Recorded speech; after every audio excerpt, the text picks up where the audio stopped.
begin about speaking about the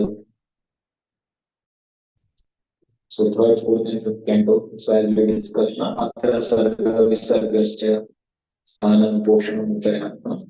So the third canto predominantly speaks about Sarga, fourth is Visarga, fifth is Sthanam.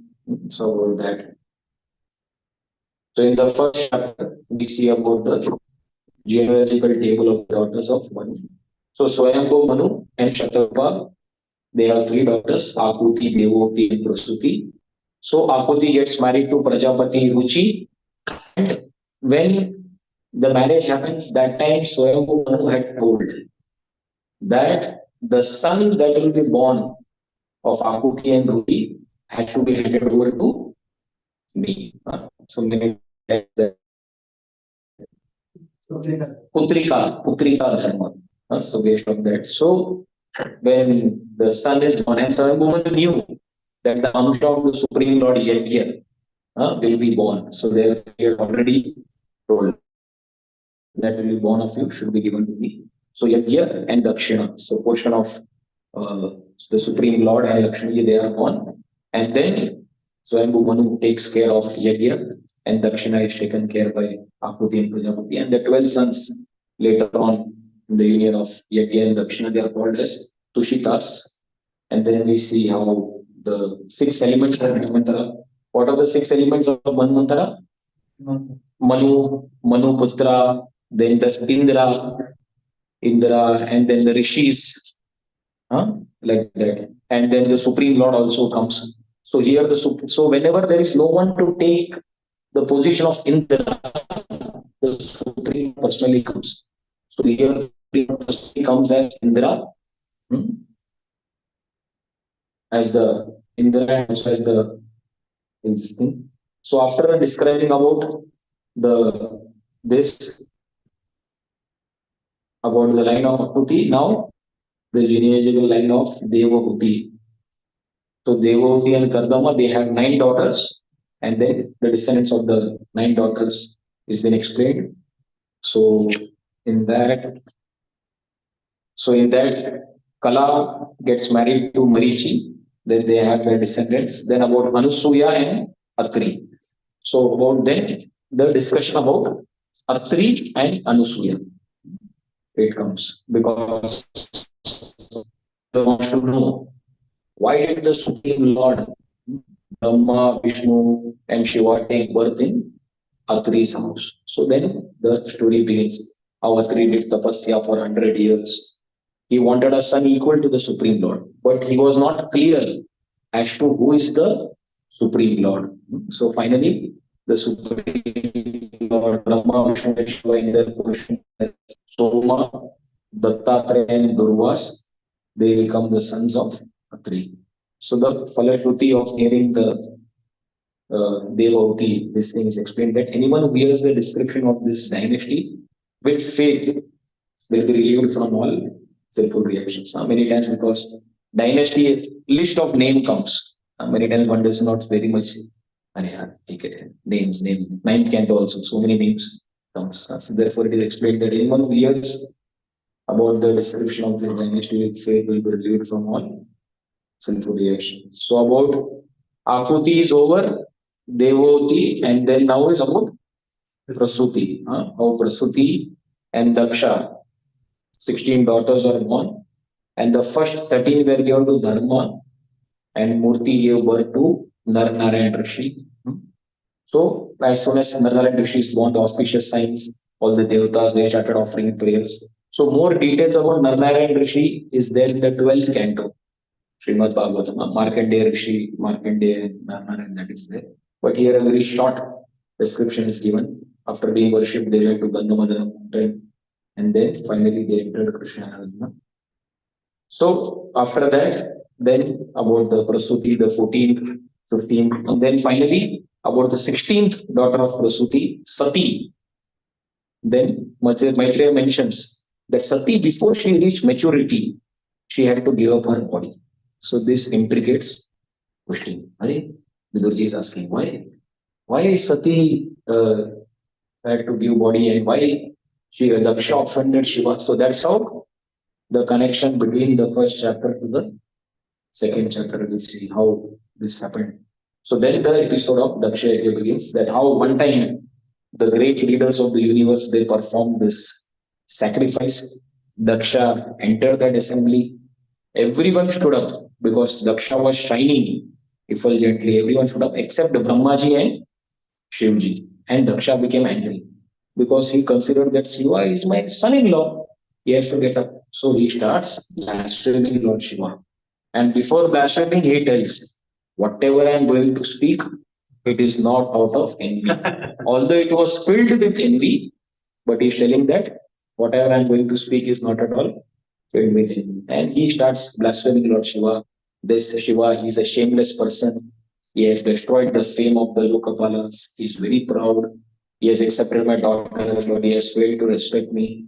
But we see that how Mother Saraswati cannot tolerate any bad words that is spoken to a devotee. So therefore, for each of the offense which Daksha was shooting at Shiva, Mother Saraswati was giving a alternate meaning. Here, like it is explained that he roams naked, laughs, cries in crematorium. So alternate meaning is that evam vrata swapriyanama kirtya jatanu raga ucha chitta uche. So anyone at the stage of prema, he also laughs, he also cries, he also dances, he also falls.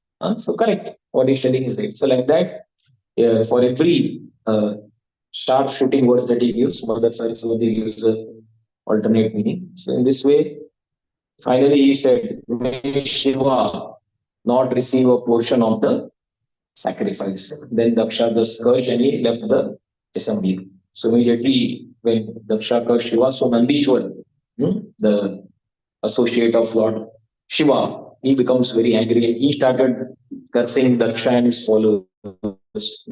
He tells, you become a fool. You are seeing in terms of bodies. You all become absorbed in karma kanda.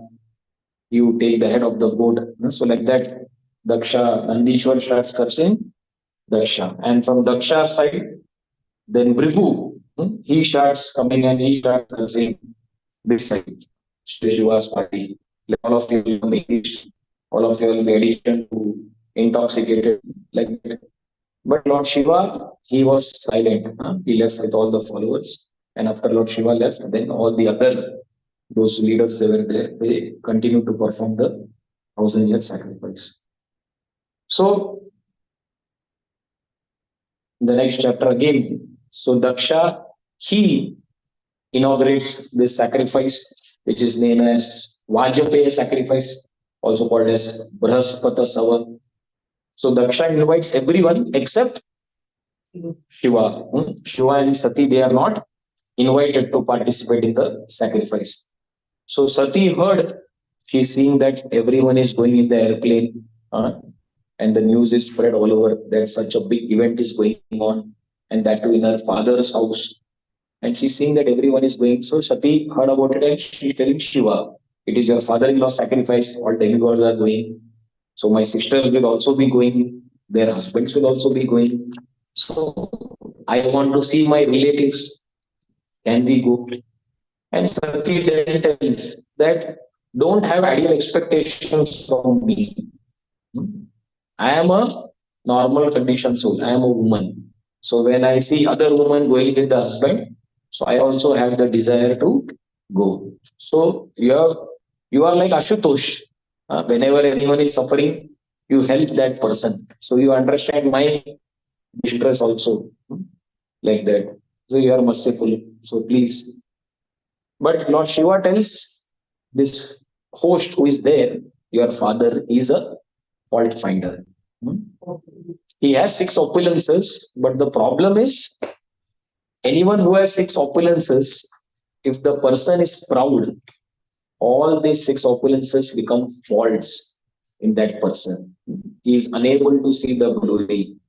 So therefore, harsh words of the relatives that pains more than the enemy. So you are not remembering what all your father had told last time. It is very painful. So there, but Sati tells, I am his favorite daughter.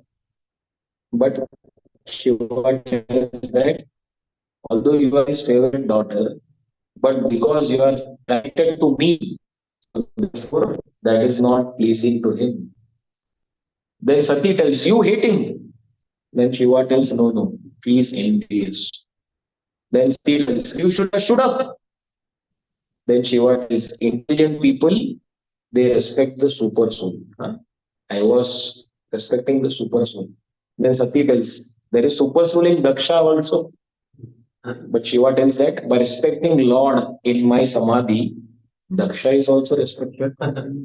So this famous verse, Sattvam Vishuddham Vasudeva Shabditam Yat Iyate Tatra Pumana Pavrata Sattve Cha Tasmin Bhagavan Vasudevu Yadokshajo Me Namasa Vidiyami. So Lord Shiva didn't knew who has come, who has not come. He was absorbed in meditating on the Supreme Lord, but he was misunderstood. So Lord Shiva is telling, warning Sati, please don't go. Yes, if you go, the future is very dark. You will be humiliated and it will not be good. But still, in the fourth chapter, we see how Sati, Shiva became silent, understanding that Sati would be destroyed in both cases. Sati cried out of affection for the relatives, her intelligence bewildered.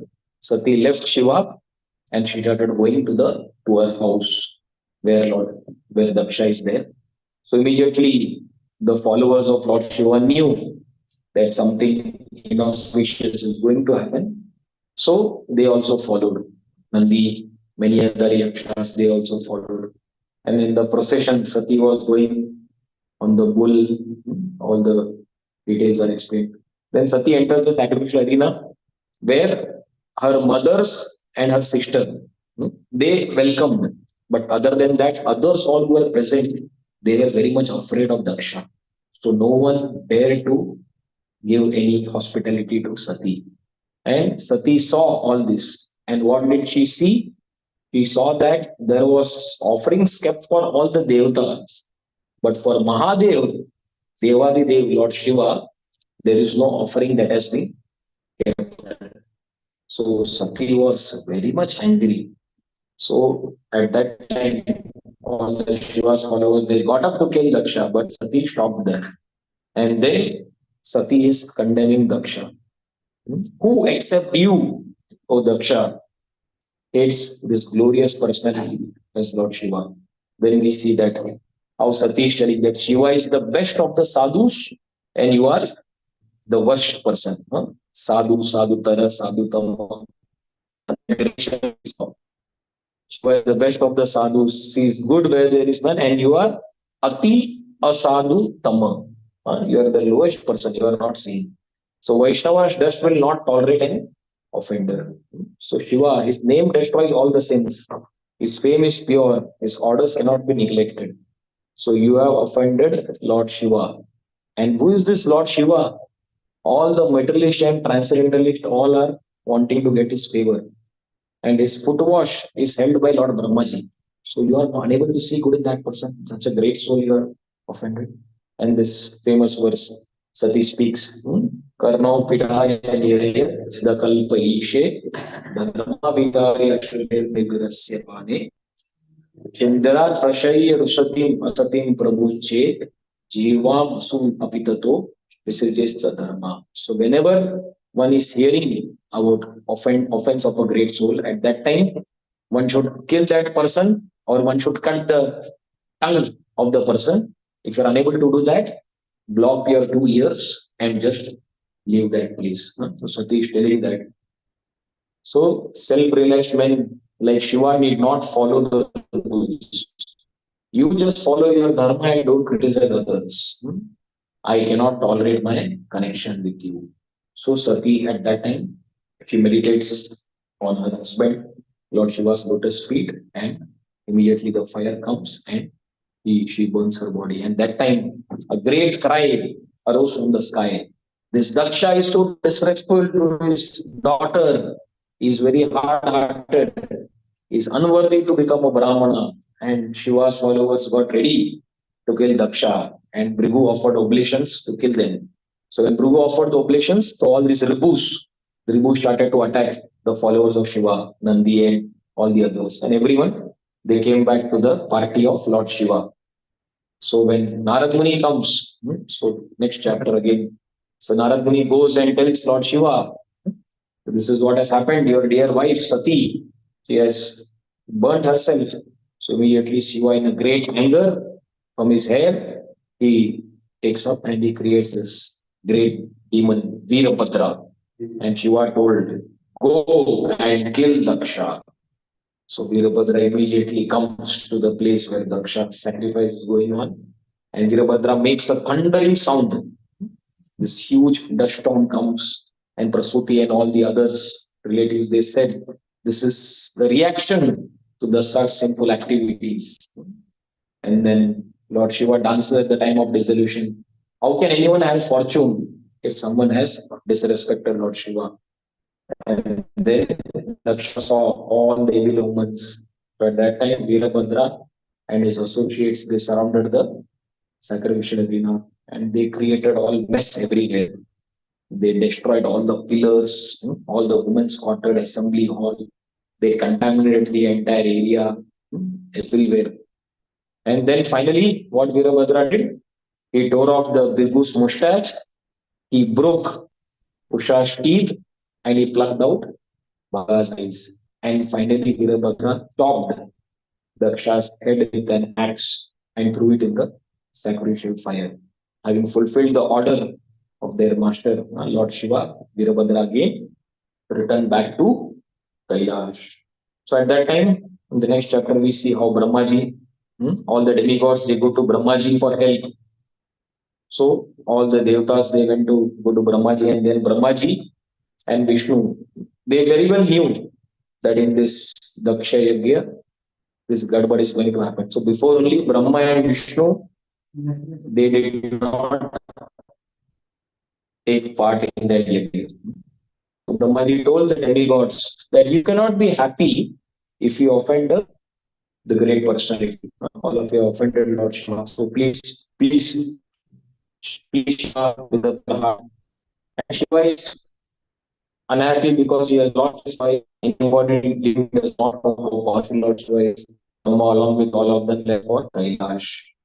So and then there's a beautiful description of how this how it is filled with all the Vedic hymns and it is valuable gems of the minerals, waterfalls in the Kailash, the peacock variations, the beautiful trees, the flower bearing trees, fruit birds.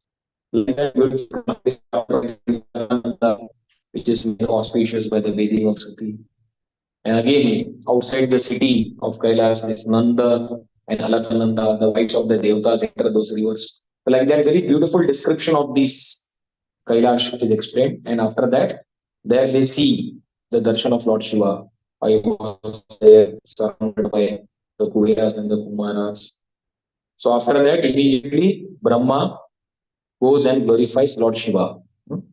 So Brahmaji goes and tells that I know that you are the Supreme Brahman. You are the controller of the universe. You are the father and you are the mother of the universe. So we see that the glorification of Shiva is done as he is the Supreme Lord. So how do we understand this? Because he is the representative of the Supreme Lord. So in that mood, here we see the way Krishna is glorified because he is a representative. Lord Shiva is not ordinary. So in that sense, here he will be glorified as a supreme, the all in all of the universe.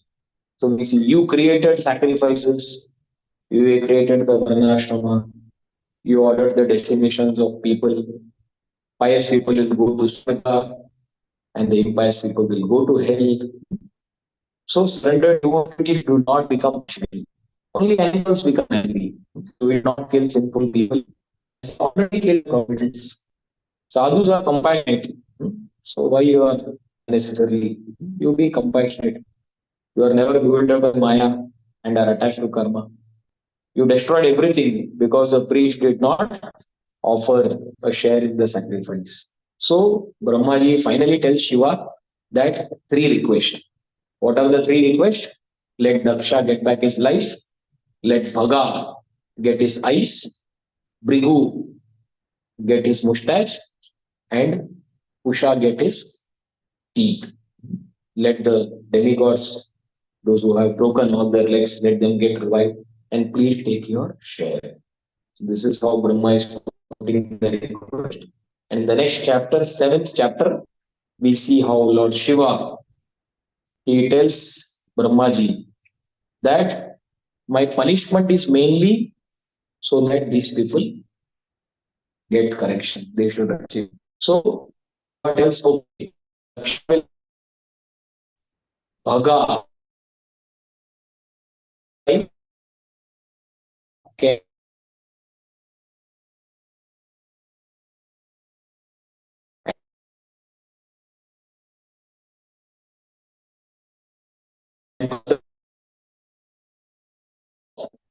Ashwini Kumaras. So in this way, Shiva gave something, your punishment, everyone gets a punishment also. So everyone they said sadhu, sadhu, sadhu. And then finally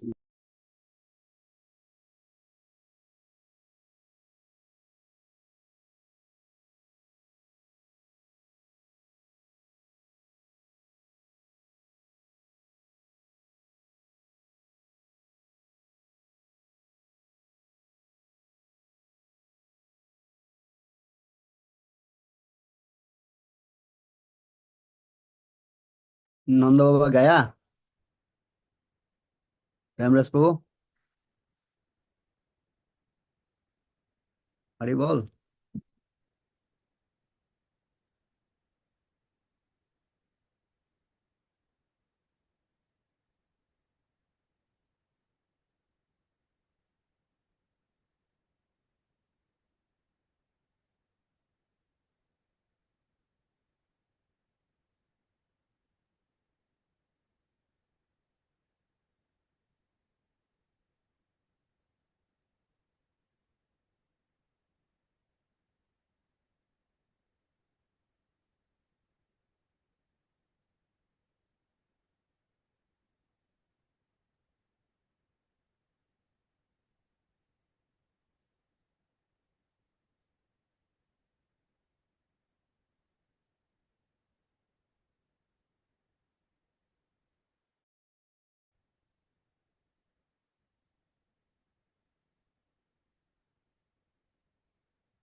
Who not audible? Is it break time? No break, but he left somehow. Okay, sir. We should call him again.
Immediately Suruchi came there and told that you cannot sit on the lap of your father. If at all you want to sit on the lap of your father, you will have to give up this body, then take birth in my body.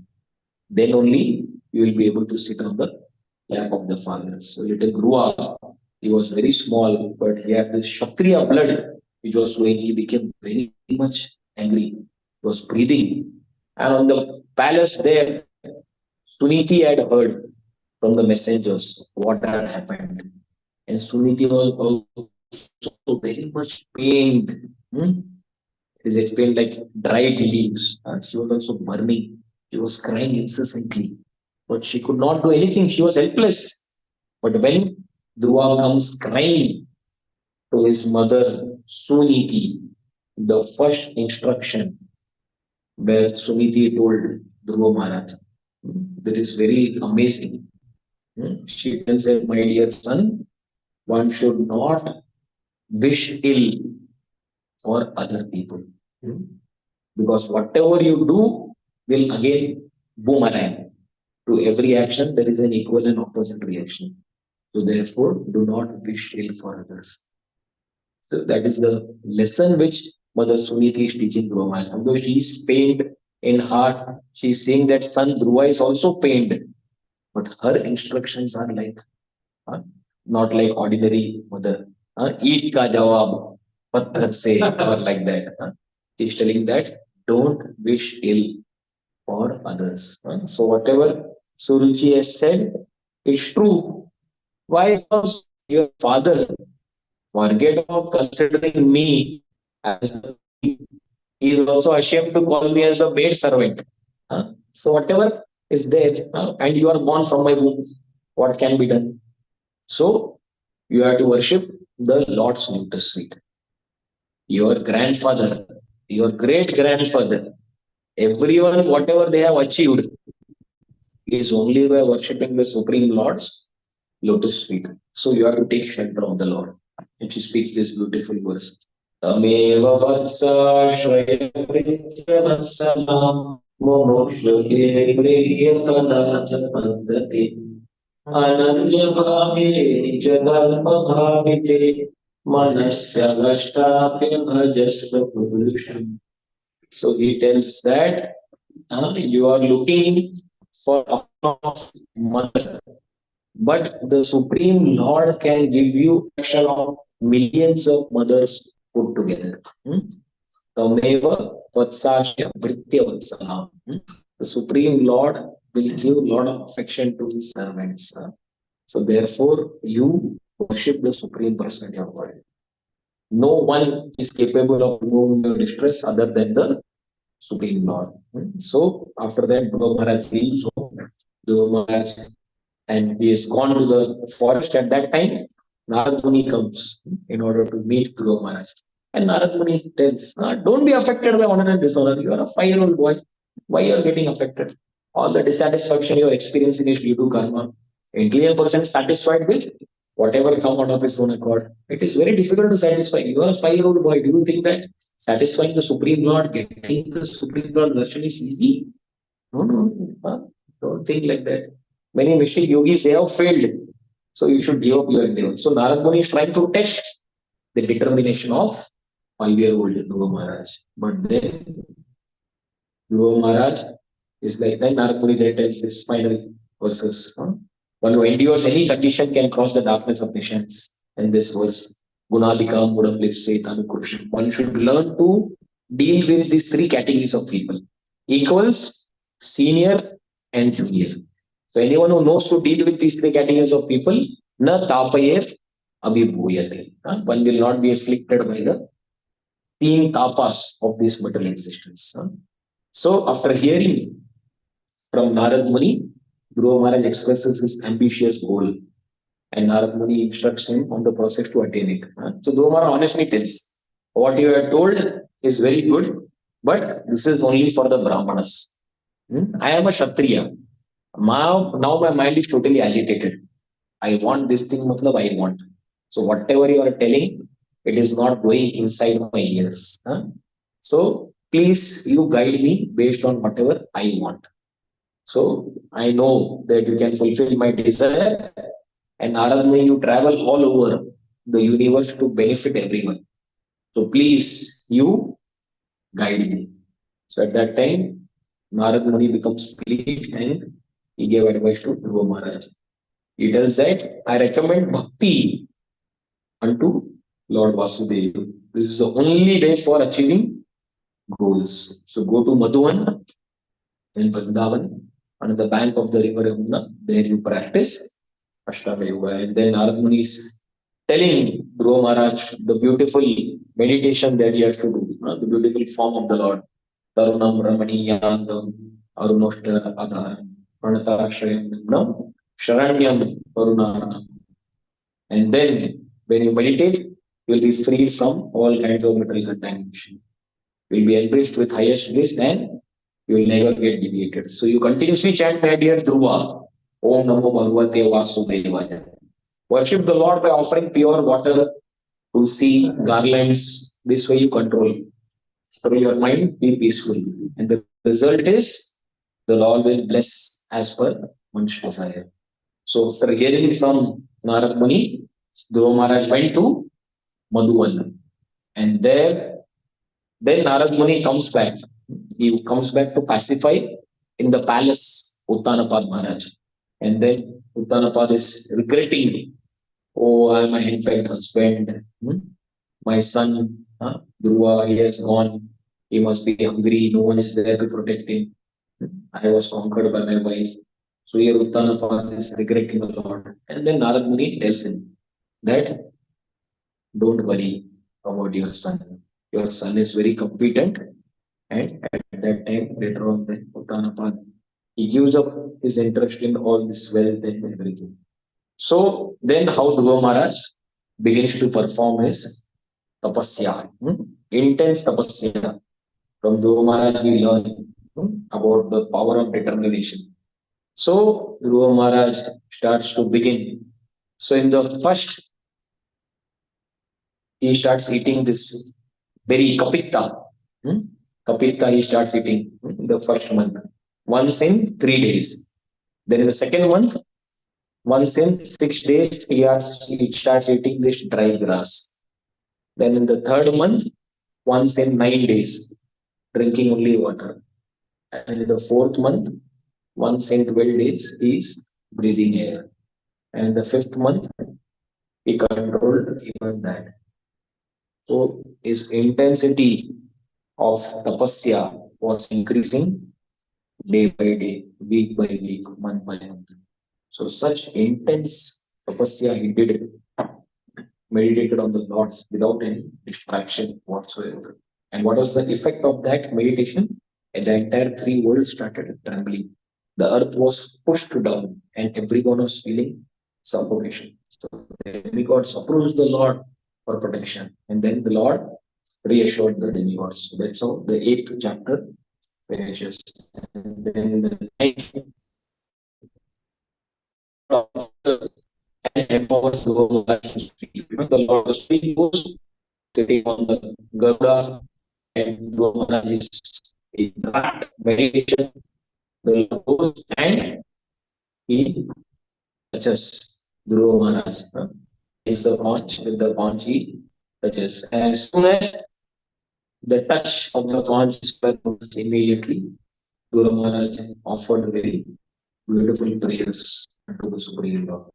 Yanta pravisya mama vacham prasuttam sanjeevayatya kila shakti dharasvatana anurashasta charana.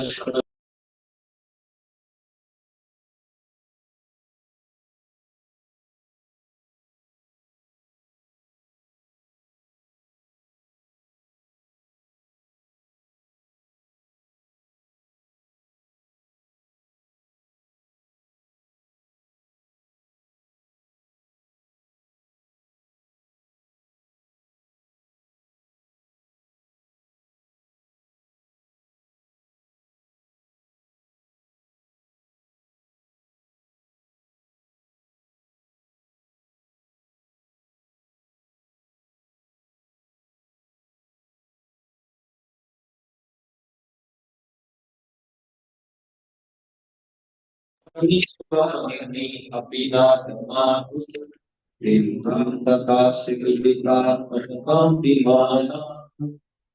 tells that Ya Nivritis Tanubrta Tava Padma Padma Dhyan. So meditation on your lotus feet and hearing Shravana Katha. So the bliss that is derived by meditating on your lotus feet and by Shravan. As compared to that, the bliss of merging into the Brahman, that is like insignificant. And then what to speak of Swarga? Kintu Antika Asi. Antaka Asi is Swarga. That is like Pushkarayana Muli. When Brahmananda is injected, what to speak of the pleasure of Swarga? And then he speaks another beautiful words. Bhakti mohu prapahatam vaime prasanno ya anantam mahatam amalashayana yenam jasolmanamur vyasanam bhavati nishe bhavan gunakatham kritapanamatta. So it tells that I want your association of devotees. And in the association of devotees, what I want to do is continuously hear. I want to become intoxicated by hearing. So we see in the fourth canto, whether it is Dhruva Maharaj, whether it is Prithu Maharaj, whether it is Prachetas, all of them are offering these prayers only.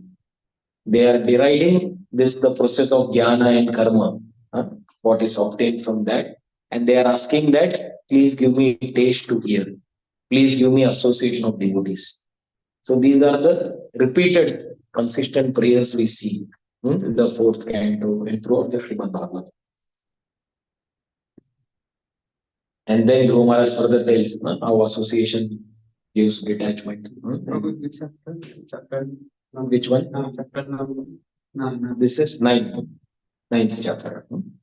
And then another beautiful verse he tells how the Supreme Lord is a merciful maintainer of Satya Shishori Bhagavans Tava Padma Padmam Ashish Tatanu Bhajata Purushartha Murti Apyeva Marya Bhagavan Paripati Dinan Vashreva Vatsakam Anugraha Kataruswan. How the cow always maintains his calf. So in the same way, my dear Supreme Lord, you please maintain. So in this way, the Supreme Lord bestows benedictions to Dhruva Maharaj, and then the Supreme Lord tells, my dear Dhruva, you wanted a topmost position in this world. So you will attain Dhruva Loka, and in this world, you will rule for 36,000 years. So you will rule with Dharma for 36,000 years, and then you will get this Dhruva Loka. And then God also predicts that in the future, Uttama, he will die and you will enjoy in this world, and finally you will come back to this Dhruva. So as soon as the Lord left, and Dhruva Maharaj was just looking. But Dhruva Maharaj was not happy. So Vidurji wants to know why was Dhruva Maharaj not happy, although he got the darshan of the Lord. Why is not happy? Why? Because Dhruva Maharaj felt I attained the rarest, but I fell down due to my other desires. I attained perishable things. So that verse comes in that Hari Bhakti Sudodaya. Kachan Vichinman Api Vidyaratnam Swamin Kritartosi Varamnayatsi. I was looking for a broken pieces of glasses and I found this rarest jewel. Like that. First two lines we that I'm not remembering the first two lines of that verse. So he tells that how I attained the rarest but fell down to my other desires. I desire perishable things. These demigods, they have ruined my intelligence. Because of Maya's influence, I saw my brother as my enemy. I prayed for religious things. So here, Dhruva Maharaj is repenting. So Maitreya is telling Vidura that, my dear Vidura, devotees like you, Maitreya is glorifying Vidura. Why? You are always satisfied. Navai Mukundasya Padarviddayo Rajorishastat Bhavadrisha Janat Vanchanti Tadya Samriddhir Dhamatmano Radvichaya Labdhamana Samriddhaya. So devotees like you, they never ask Supreme Lord for any material things. Because devotees like you, my dear Vidura, you are always satisfied in serving the Supreme Personality of God. That's what Vidura Maitreya is glorifying. And finally, then with the wonderful reception, and Dhruva Maharaj himself returning, Tanapat could not believe that my son Dhruva is coming from the forest.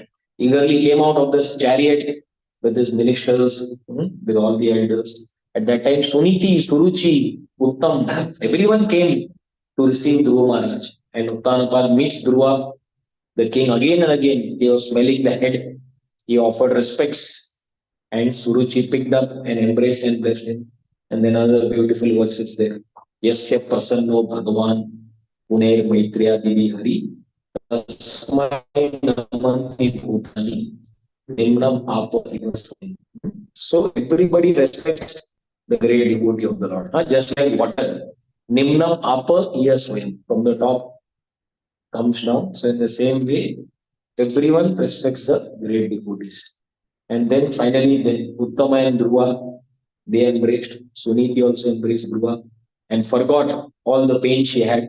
And she bathed Dhruva Maharaj with milk and tears. And everyone praised Suniti. You must have worshipped the Lord.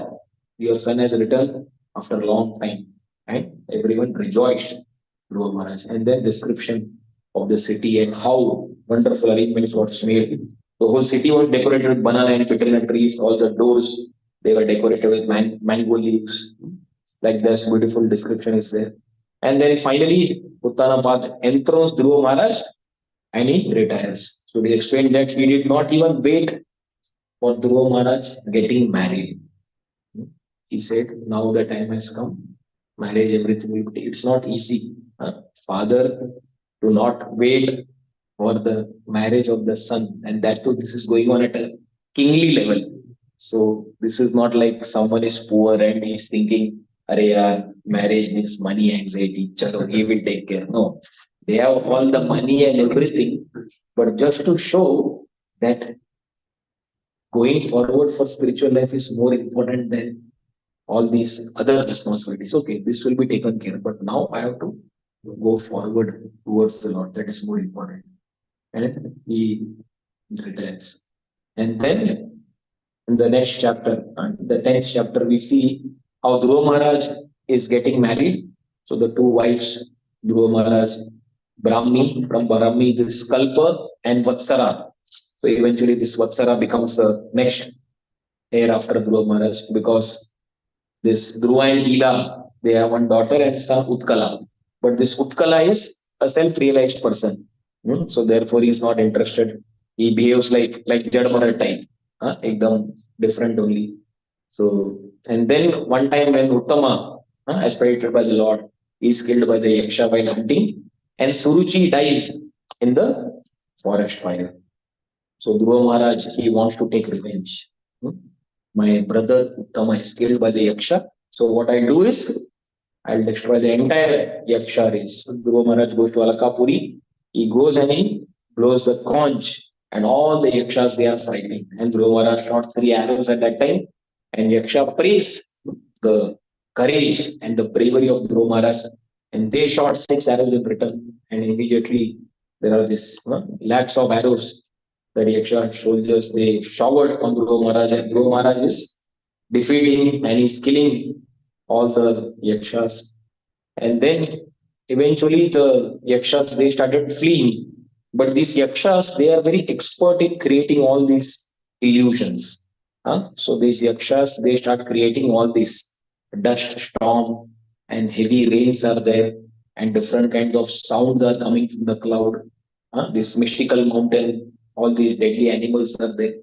But that time Dhruva Maharaj is a little bit perplexed. So at that time the sages arrive and offer prayers for Dhruva Maharaj's protection. And the sages tell Dhruva Maharaj that you release this Narayan Astra.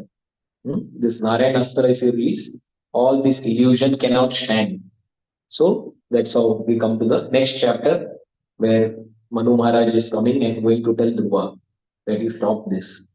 So the Narayan Astra that vanquishes all the illusions and then all the arrows which the enemy they released with all the sound. So finally Dhruva killed everyone and finally all of them were sent to the Brahmaloka. So at that time Manu, seeing that this is not proper, immediately comes to tell Dhruva Maharaj that you should not kill all these yakshas. So one yaksha, he killed your brother for giving revenge of one yaksha, you are killing all the yakshas. That is not proper. So Manu is telling that Ati Roshaha, excessive anger, my dear child, is sinful.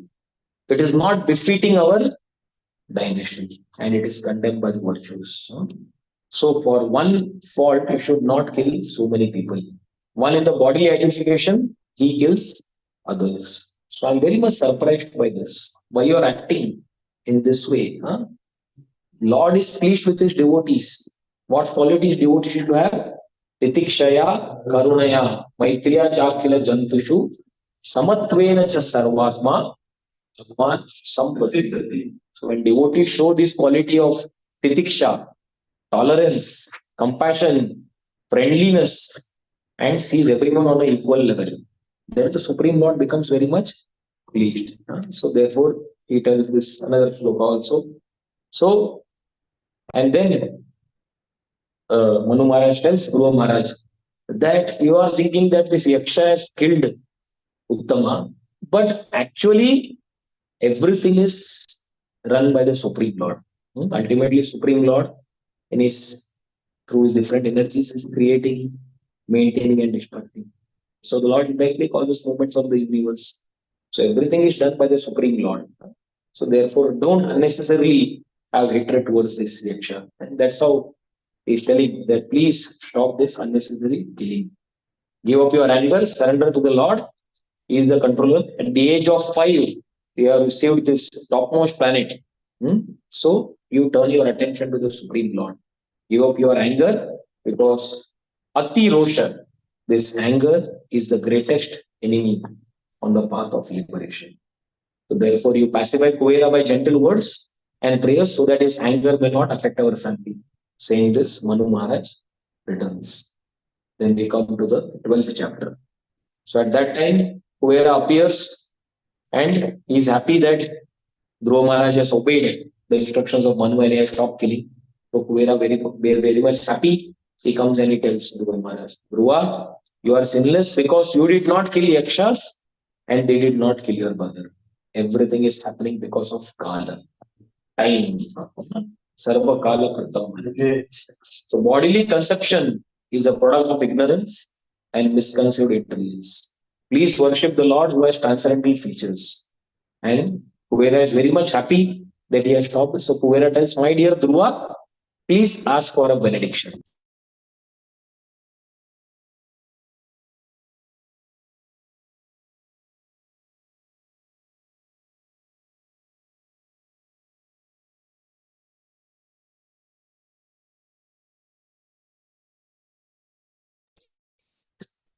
whatever comes. Whoever is giving whatever blessings is continually collecting, not thinking that, array, what can this inferior Kuvera give me benediction as compared to what my Guru Narad Muni and my Supreme Lord has given? No. Keep collecting blessings from whoever, from whatever way it comes. So, what blessings he wants? Constant remembrance of the Lord. This is the blessing, benediction I want, my dear Kuvera. Kuvera offered this benediction.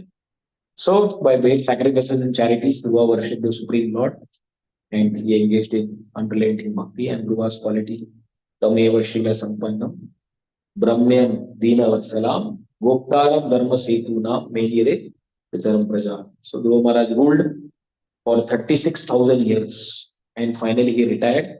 He handed over kingdom to his son and went to Badrika Ashram. In Badrika Ashram, he engaged in performing Ashtanga Yoga. By constant bhakti, he experienced ecstatic symptoms. Then finally, he saw the Vaikuntha Viman, the plane from the spiritual world coming, and Nanda and Sunanda, both of them are sitting there. So Dhruva Maharaj performed all the morning ritualistic duties, everything, and then Nanda and Sunanda told that you come. But at that time, Dhruva Maharaj remembered, how can I go without taking my mother? She is my connection. Only she guided me to worship the Supreme Lord. How can I be ungrateful? How can I? So at that time, when Guru Maharaj thought, immediately he saw that in another Vaikuntha plane, his mother was also seated. Pratikashram is the same as Mother. So Guru Maharaj boarding airplane, and then finally he sees mother is also going. On the way, he sees many planets. So Prabhupada writes in that purport, that uh, if one of my disciples becomes a pure devotee, because of my connection with him, I may also go back to God. In that Dhruva Maharaj and his mother, in that connection, Prabhupada out of humility, he says that because the mother was connected to Dhruva Maharaj became pure devotee. Therefore, mother was already taken. So in the same way, if some of my disciples, although I am crippled in many ways, Prabhupada writes in that section. So I can also do. So that is the humility of Prabhupada in one of the purports. Remember. So the glories of Dhruva Maharaj. So Narad Muni is glorifying about Dhruva Maharaj. That who can be like Dhruva Maharaj, who has attained the Supreme Lord's abode. So Narad Muni goes to the place where these prachetas are engaged in performing the yajna. At that time, Narad Muni is going in that place and he starts glorifying about Dhruva Maharaj. That Dhruva attained an unattainable position. He conquered the unconquerable Lord. He attained at a very young age and in a very short time. Then the Balashruti. Great devotees like to hear about Dhruva's life. Anyone who hears will get benefits like wealth, fame, pure bhakti, etc. All sins and miseries will be diminished. And this is the anyone who distributes this knowledge will get the blessings. So that's how the activities of Guru Maharaj is done. When we have to take break, someone can tell me. No break, we'll just continue because you have to leave. Yeah, probably. So after the description of Dhruva Maharaj, next the descendants of Dhruva Maharaj is there. So previous chapter we saw towards the end that what did Maitreya Muni say? That in the sacrificial arena of the Prachetas, the glory of Dhruva Maharaj was spoken. So now Viduruji will ask about who are the Prachetas? And the details will again then continue because then again the lineage has to come till the Prachetas now. So Vidur Maharaj started asking. Vidur was willing to hear about Dhruva's ascent to the Lord's abode. Vidur asked, who were the Prachetas? Where was the sacrifice performed? While Prachetas were executing sacrifices, Narad Muni glorified qualities of Dhruva. While parents of Lord, I want to hear them. So After Dhruva Maharashtra Prachetas, lot of many next generations comes and it goes. So then about Utkala. So Dhruva Maharaj married whom? Brahmi. Na? One wife is Brahmi and one wife is Ila. So this Utkala is the son of Ila. So Utkala is the son of Ila. So this Utkala did not accept the throne because he was like he appeared less intelligent. So Vatsara was made the king. And then later on, then the descendants we see were explained later on. Then how Vatsara and then next Vatsara and Swartiti and then Pushparna and Prabha, then Vista and Pushkarani, then Chakshusha and Nadvara. Then finally it comes to Anga. Anga and Sumita. That's how it comes regarding Anga Maharaj. Then Anga Maharaj is disgusted with the son, Vena. Then Vidura wants to know, Hare, Anga is coming in the lineage of Dhruva Maharaj. Huh? Why this great soul Anga is having a bad son, Vena? What is the reason? So Vidura is asking about Vena's birth. And then Maitreya is starting to tell that Anga Maharaj, when one day he was engaged in performing this yajna, so demigods are not coming in the yajna. So Anga Maharaj is asking why demigods are not coming in the yajna. So he was being told that because you do not have a son, because in the previous life, because of some issue you are not having son, therefore demigods are not coming. Oh, so what should be done? So you do some yajna for the Supreme Lord. So when the Supreme Lord comes, automatically all the devatas will also come at that time. So he does this yajna, and then this golden pot filled with payasam was there. The Supreme Lord came, and then the payasam was given to this wife, Sunita. And the Sunita is the daughter of Mrityu. Hmm? So, because of that side, the mother's lineage, so the cruel son was born, who is known as Vena. So, the cruelty of this Vena, he would kill innocent animals from childhood. While playing with the friends, he used to kill them, he used to beat them. So, his childhood pastimes were very dangerous. His childhood pastimes were very demoniac.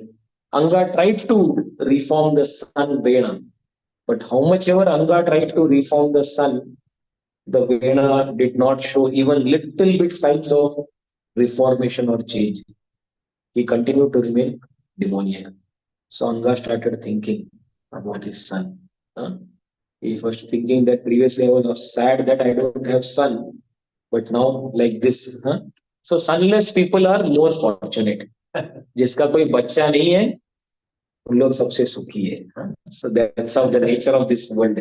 Different kind of experiences give different kinds of realization. Like Delhi का लड्डू जो खाए वो पछता है जो ना खाए वो पछता है like that. Those who don't have son, they think मुझे बच्चा चाहिए.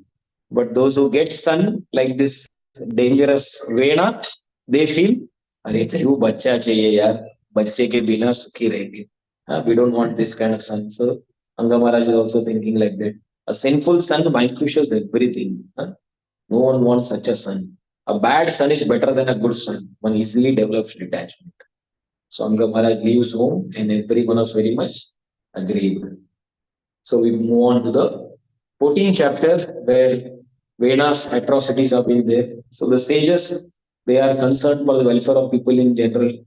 So the sages, they enthrone Vena. Why? Because when Anga Maharaj leaves, so there are no leader and all the thieves and the rogues, they start becoming active. So as it is said, Anda Mama se Kana Mama better hai. So at least no one is there. Better at least some leader. Although he is also like this demoniac only. So when this Vena was enthroned, all the thieves became very fearful. Our Raja is only sitting at the top. Boss. So Vena ascended to the throne with pride. And everywhere Vena traveled everywhere and he caused trembling. He told stop all kinds of yajna, all the dharmic activities. Immediately he stopped. So the sages, they started thinking that now people are in danger. People are disturbed by the king himself.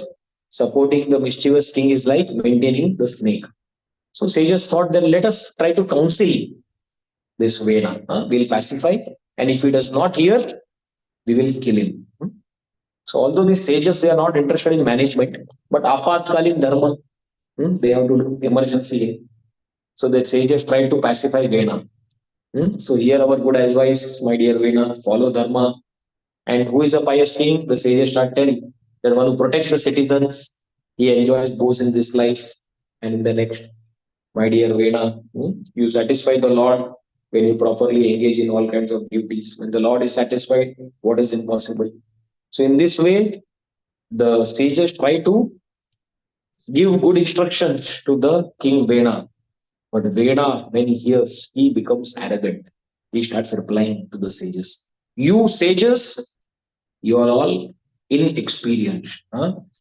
King is the supreme lord. I am the king. I am maintaining you. So that way he starts chastising the sages. Your affection to the demigods is unchanged. The king is the reservoir of all demigods. So you worship me with all the offerings. As soon as the sages heard, sages started telling him, kill him, kill him. They became very angry. So they started to kill Vena. And finally, the Venas was killed. And Sunita, she preserved the dead body of Vena. And from the churning of the ice of the Vena, first this Bahuka, this Nishada, he started coming. And then later on, in the next chapter, when Vena's two arms were churned from the arms of Vena, the divine appearance of the Satyavish avatar of the Lord, Prithu and Archi, the 15th chapter, Prithu and Archi, both of them started coming from the body of Vena, and immediately God appeared to protect the people, and Sri appeared as Archi. So, and everyone was very happy at the appearance of Prithu Maharaj, and there was auspicious sounds in the outer space. And Brahmanas and Brahma's conclusion, King Prithu is the Lord's Satyavesh avatar, and all the paraphernalia were arranged.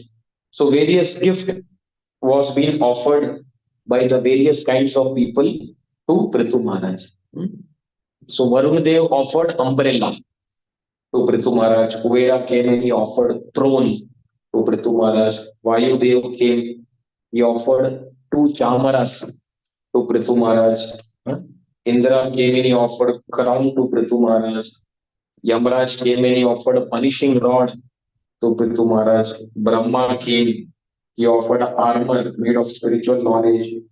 And these are different people came and offered gift to Prithu Maharaj. And finally, Prithu Maharaj spoke, and all these bards, professional bards, the Suta, Magada, and the Vandils, they started praising Prithu Maharaj. They started glorifying. And Prithu Maharaj told that, why you are praising me? I have not displayed all these qualities. In the future, when I display these qualities, so in my absence, you can glorify me. You should all glorify the Supreme Lord. Unnecessary if you place someone, that is not proper. I am not at all famous now. So please don't do this. So we move on to the 16th chapter. So when the bards they heard, Are so humble. So they started glorifying him more. It is not possible us to glorify you. You are incarnation of the Lord. Nonetheless, will glorify you. So Prithu is manifesting the qualities of the Devatas. So Prithu is acting these two roles. He is the upholder of Dharma and he is act like different demigods. So in detail, we see how Prithu Maharaj, as the representative of the Devatas, what all activities he does. So as Surya, what Prithu Maharaj does, like sun, it evaporates water and again it gives in the form of rains. So in the same way, Prithu Maharaj will take taxes from the citizens and he will use all the money for the welfare of the citizens. Like Prithu Maharaj is acting like Bhumi Devi. Bhumi Devi is tolerating everything. So in the same way, he is tolerating everything. So that's how. So like Indra. So like all these post of demigods, all the various qualities of demigods, Prithu Maharaj is exhibiting. Then the qualities of Prithu also is explained. So he will uniquely travel around the globe just like the sun. He will milking the earth. He will terrify the thieves. Then he will perform the 100 Ashwamedha Yajna, Shatta Prithu. He will meet the Kumaras. He will be glorified by everyone. So, in the next chapter, 17th chapter, we see how Prithu Maharaj becomes angry at Mother Earth. So, when Prithu Maharaj satisfies the bards with gifts and worships and glorified them, so at that time, the questions about Prithu is there that why is that the Prithu Maharaj is chastising the Mother Earth. So that time it is found that Mother Earth is withdrawing all the grains because at that time Anga and they were ruling. So all these things were misused. So therefore at that time Mother Earth is she withdrew all the things. So but then Prithu Maharaj he becomes angry at Mother Earth. At that time Mother Earth becomes afraid. She assumes the form of a cow and she starts running away. And Prithu Maharaj chased earth everywhere. And then there is a discussion on why Mother Earth tells that you should not kill me. And Prithu Maharaj is counter arguing. Prithu Maharaj says that you are accepting the oblations and but you are not releasing the grains. So, like that beautiful discussion between Mother Earth and Prithu Maharaj is there, where Prithu Maharaj tells Mother Earth that you have to give the grains because otherwise everyone will suffer. I am responsible for my prajas. So Mother surrenders. And then she tells that how to get grains. What is the way? So she tells that you have to bring the calf, then there has to be the pot, there has to be the person, the gwala will milk, and then I will release. Then we see how Prithu Maharaj arranges and then different people who are coming and accepting the this thing, the grains. Himself, Swayambhu Manu, he comes as the calf, and then the pot is the hands, and then the milk is the herbs and the grains. That is the first one. And then the sages, they act as milkmen, and then the calf is Brahaspati. And then the pot is the senses, and then the Vedic hymns comes out of Mother Earth. Then demigods, they are the milkmen, and then the calf is Indra, then the pot is golden pot, and the milk is Soma. Then the Daityas is the milkman, Prahlad Maharaj is the calf, iron pot, and liquor. So, like that, all the different people come and all these kinds of flesh, grass, poison, insects, delicious juice, minerals. So mother releases, earth releases everything. Everything is given. And then later on, Prithu Maharaj makes the earth flat. For citizens, Prithu Maharaj was as good as a father. He supplied proper subsistence and made suitable residence. He found out many villages, towns, forts, mines, agriculture towns, and then finally, the next episode comes wherein Prithu Maharaj is going to begin this 100th Ashwamedha Yajna. So when Prithu Maharaj completes his 99 Ashwamedha Yajna, and at that time he was about to start the 100th Ashwamedha Yajna, at that time Indra becomes very much insecure. Oh, my position is at threat. So immediately Indra personally came and he wanted to disturb the yajna of Prithu Maharaj. And the horse which was there, Indra comes and he steals the horse. So immediately Prithu Maharaj's son, Vijitaswar, he starts chasing Indra. And Indra starts running and he starts taking all kinds of this false dress of renunciants. So Vijitaswar was about to attack, but then seeing the dress of a sannyasi out of respect, then he comes back. But then Atri tells Vijitashwar that no, you should kill this Indra. So again, second time, Vijitashva goes to chase Indra and to kill. So Indra, out of fear, he gives the Ashwa horse back, and again Vijitashva brings and is there. Again, when Prithu Maharaj is performing Yajna, again Indra comes. Again he steals the horse. Again, Vijitashva is going back to attack. Again, Indra.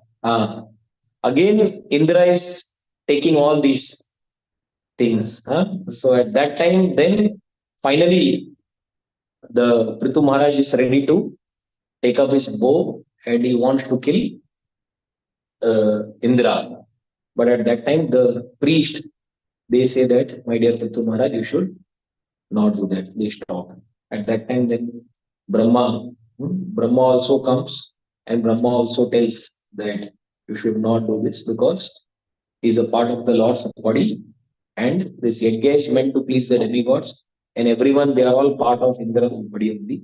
So Indra's attempts disrupted Dharma. So let there be only 99 sacrifices for Maharaj Prithu. By doing 99, unnecessarily don't compete.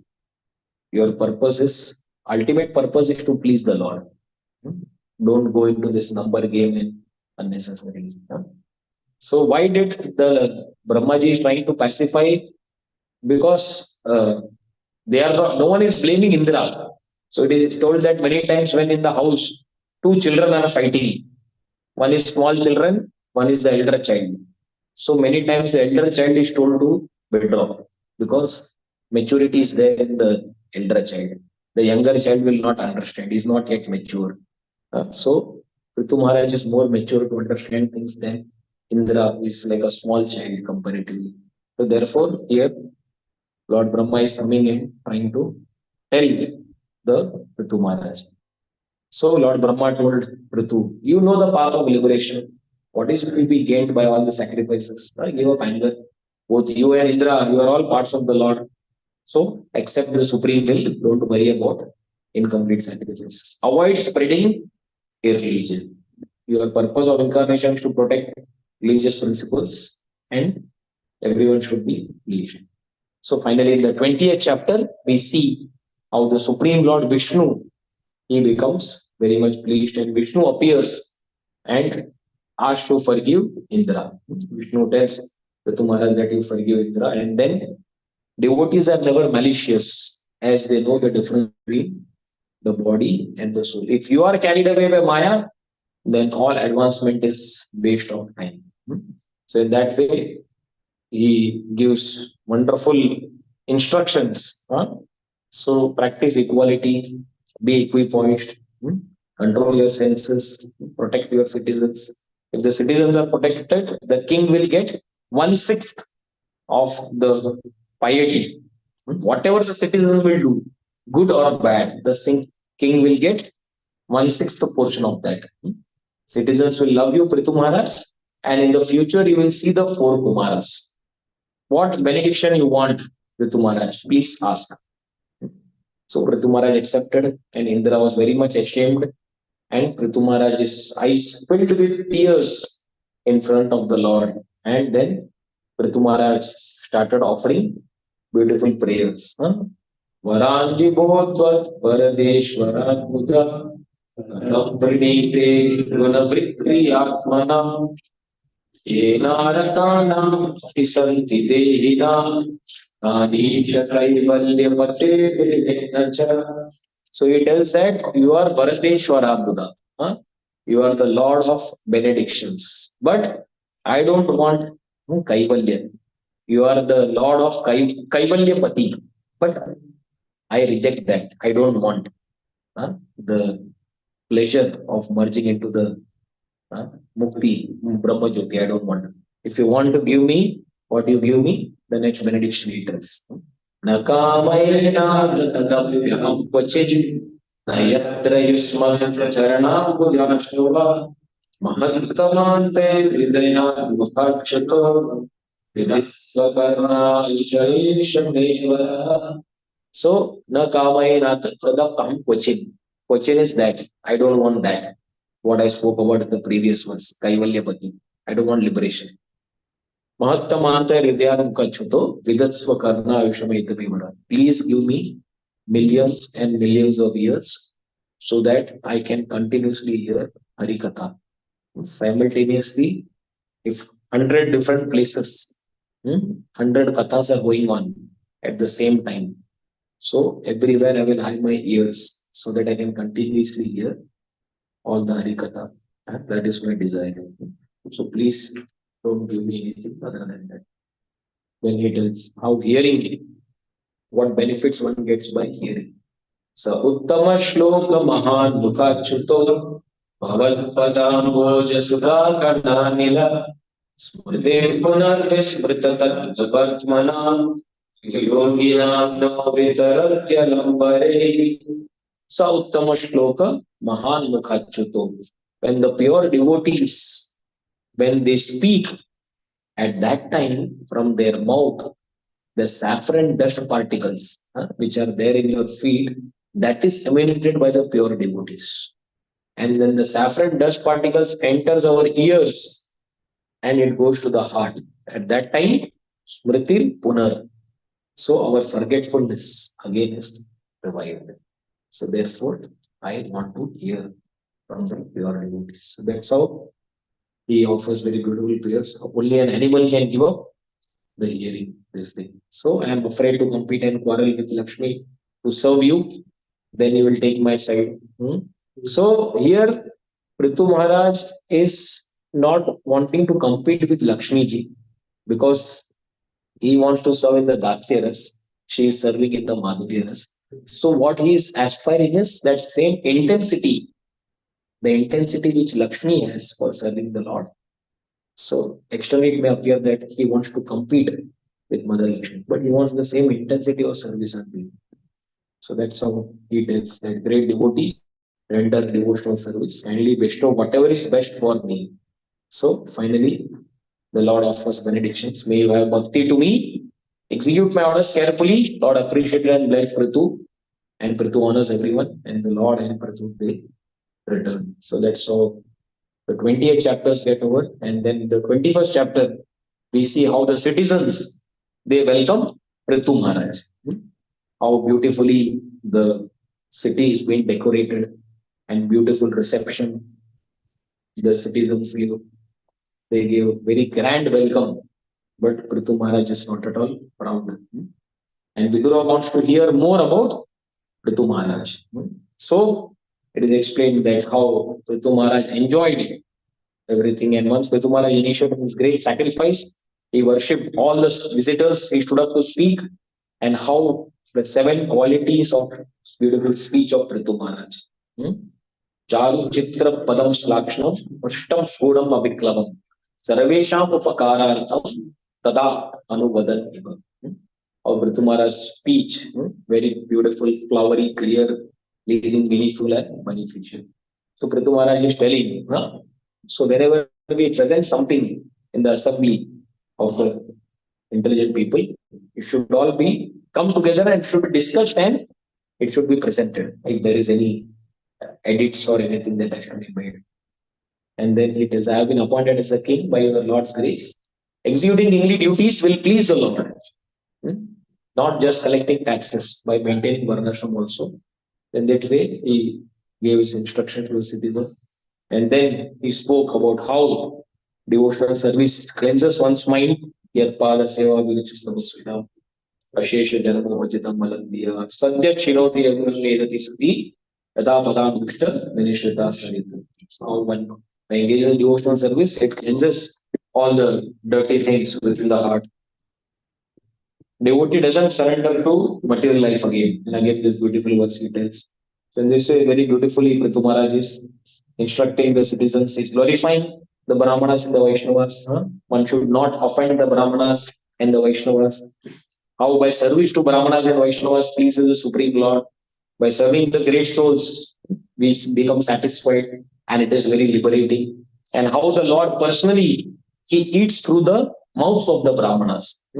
Lord likes to eat the food, that food which is dripping with ghee. Lord becomes happy when he sees the Brahmanas eating. The dust of the Brahmana has to be carried on one's head. Because the Brahmana's only wealth is good behavior, gratitude, and others' shelter. So the citizens, when they hear from Pitu Maharaj, they congratulate. So may you have your reputation.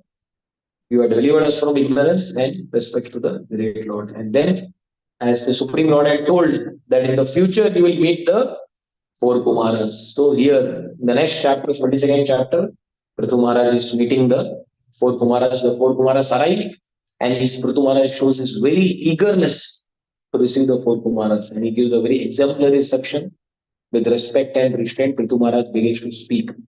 So Prithu praises Kumaras. He tells that it is very rare to see great souls such as him. Very rare. So we are all householders. Reference, Huh? is he reference? 8 is he reference? Pleasing Vipras, pleasing the Brahmanas. When one pleases the Brahmanas, we automatically receive the favor of Lord Vishnu and Shiva.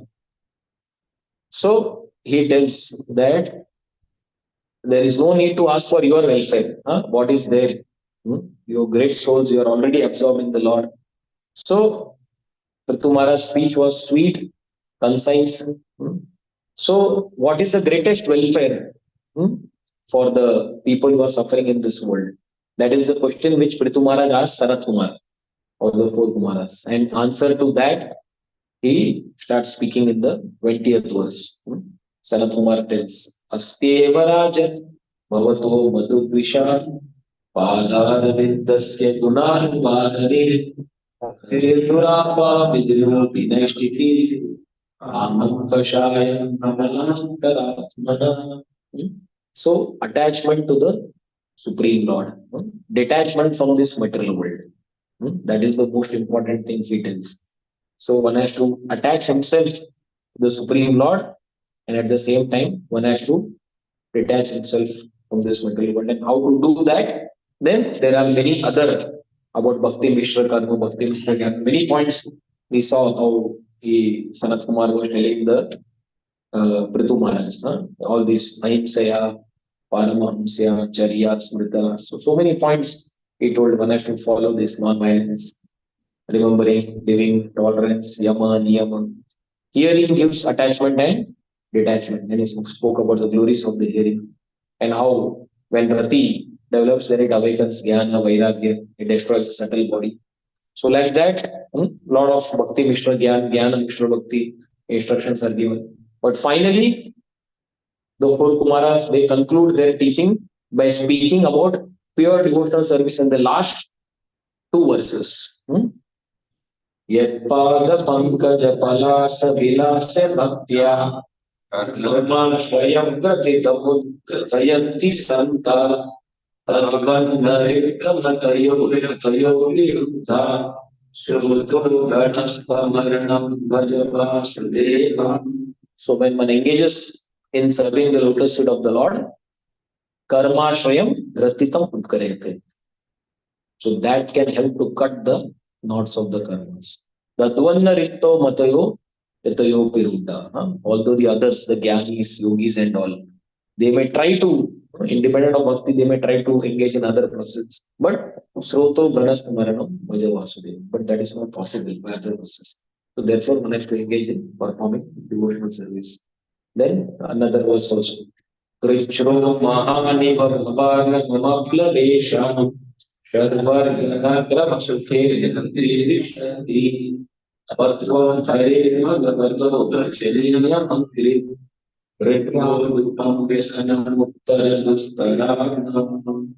So it is that Krichro mahani bhavagamaplavesham Shadvarga. So this six senses which are compared to the sharks. So the six senses are there. It's not easy to overcome the six senses which are like crocodiles. So therefore, one has to situate himself in the boat of devotional service and easily taking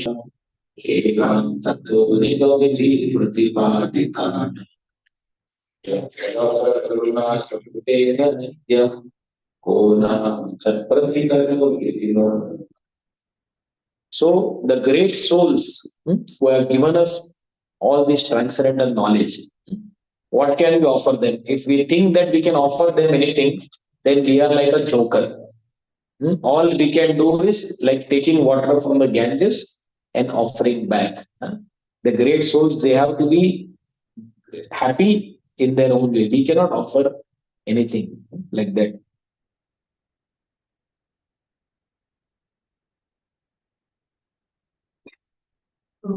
So that way, the four Kumaras, they depart. And then the glorious rule and qualities of Prithu Maharaj is explained.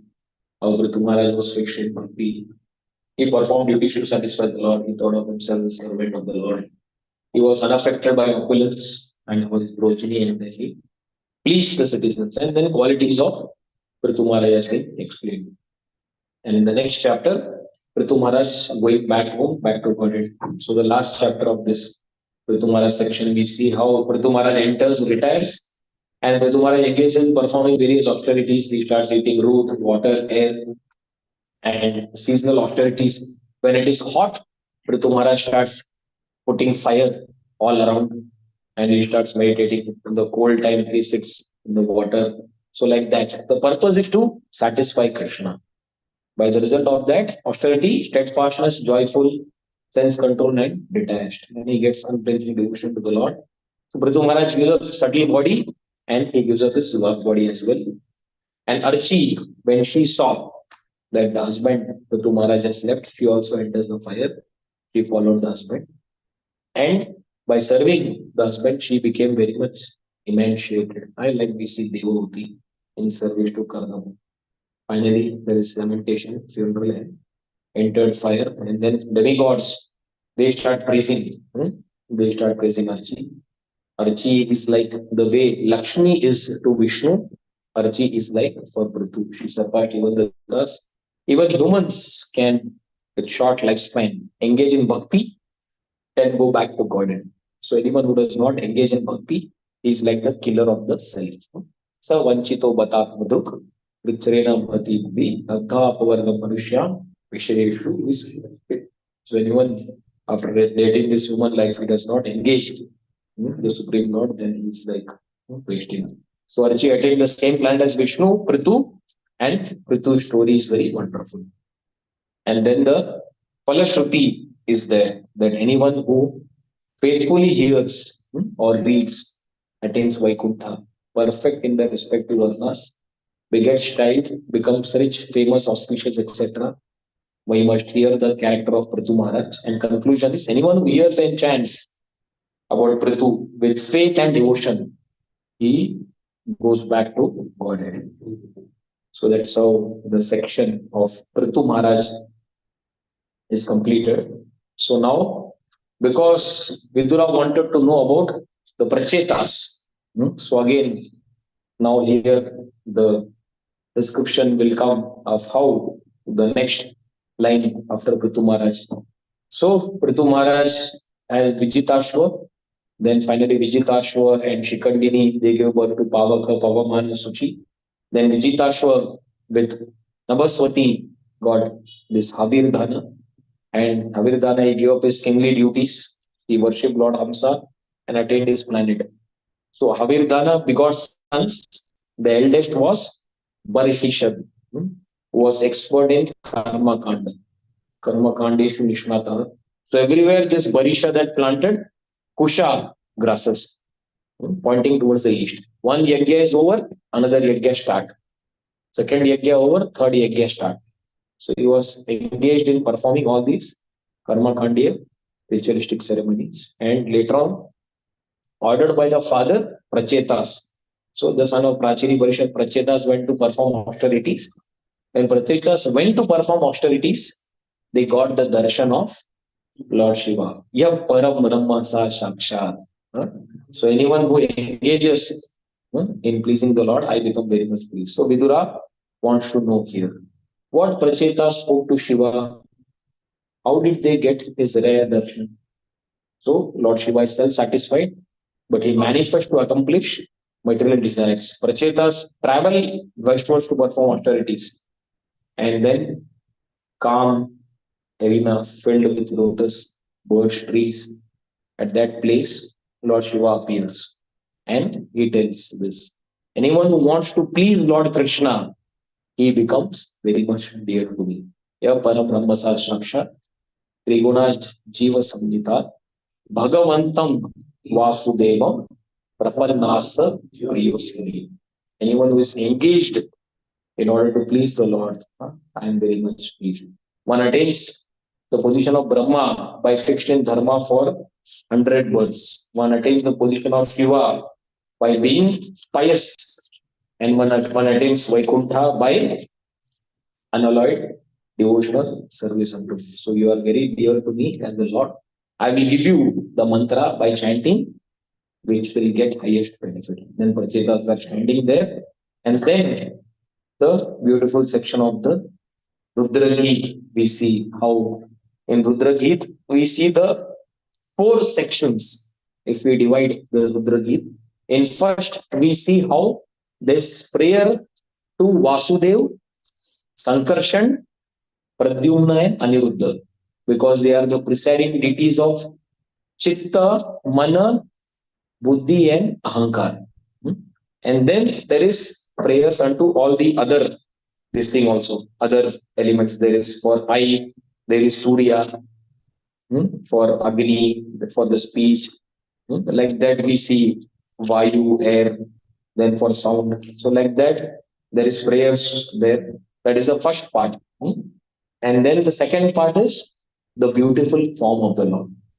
So Lord Shiva is speaking about Darshanoham Bhikshunam Dehi Bhagavata Chitam Rupam Priyatamam Swanam Sarvendriya Gunanjanam. So how Lord's form is very pleasing to the devotees. Darshanam Bhikshunam Dehi Bhagavata Chitam Sarvendriya Gunanjanam. All the senses become satisfied just by taking the beautiful darshan of the Lord and how the beauty of the Lord. Snigdha Pravridha Dharasham Sarva Saundriya Sangraham Charayata Chaturbahu Sujata Ruchinarana. So Sarva Saundarya Sangraham. So the Lord's beauty is the total of all the beautiful things in this world. So that's how in the second part we see how Lord Shiva is glorifying the beautiful form of the Lord. That is the second aspect of Rudragi. And the third aspect, he speaks how the bhakti to the Supreme Lord is the topmost thing. That is the third thing he speaks about. Thing how devotional service is very rare and tiny. Even death cannot touch a devotee. So that is the third aspect. He speaks how bhakti is the topmost. Shanardhena pipule na swargam na punarbhavam. Bhagavad Sangi Sangasya Martyana Kim Utashisham. So after speaking about the third aspect of Rudragi, then the last aspect is the relationship of the Supreme Lord and the material creation. So Shiva speaks about that, how you are the Brahman, you create, maintain and destroy unbuildable living entities built by your Maya. And as Mahavishnu, you allocate the material energy as time, destroy everything. Suddenly strikes 3D person. So in that way, how the Supreme Lord and his connection with the material world. He speaks about that. And finally, Lord Shiva concludes his Rudraki. He tells that chant, study, contemplate on this prayer which I have taught you. Worship Lord Hari with full intelligence. And then Falashruti is one becomes devotee, supremely auspicious knowledge, one crosses ocean of nations. He conquers the Lord, attains anything desirable, freedom from bondage and equivalent to austerities. So that's how the beautiful section of the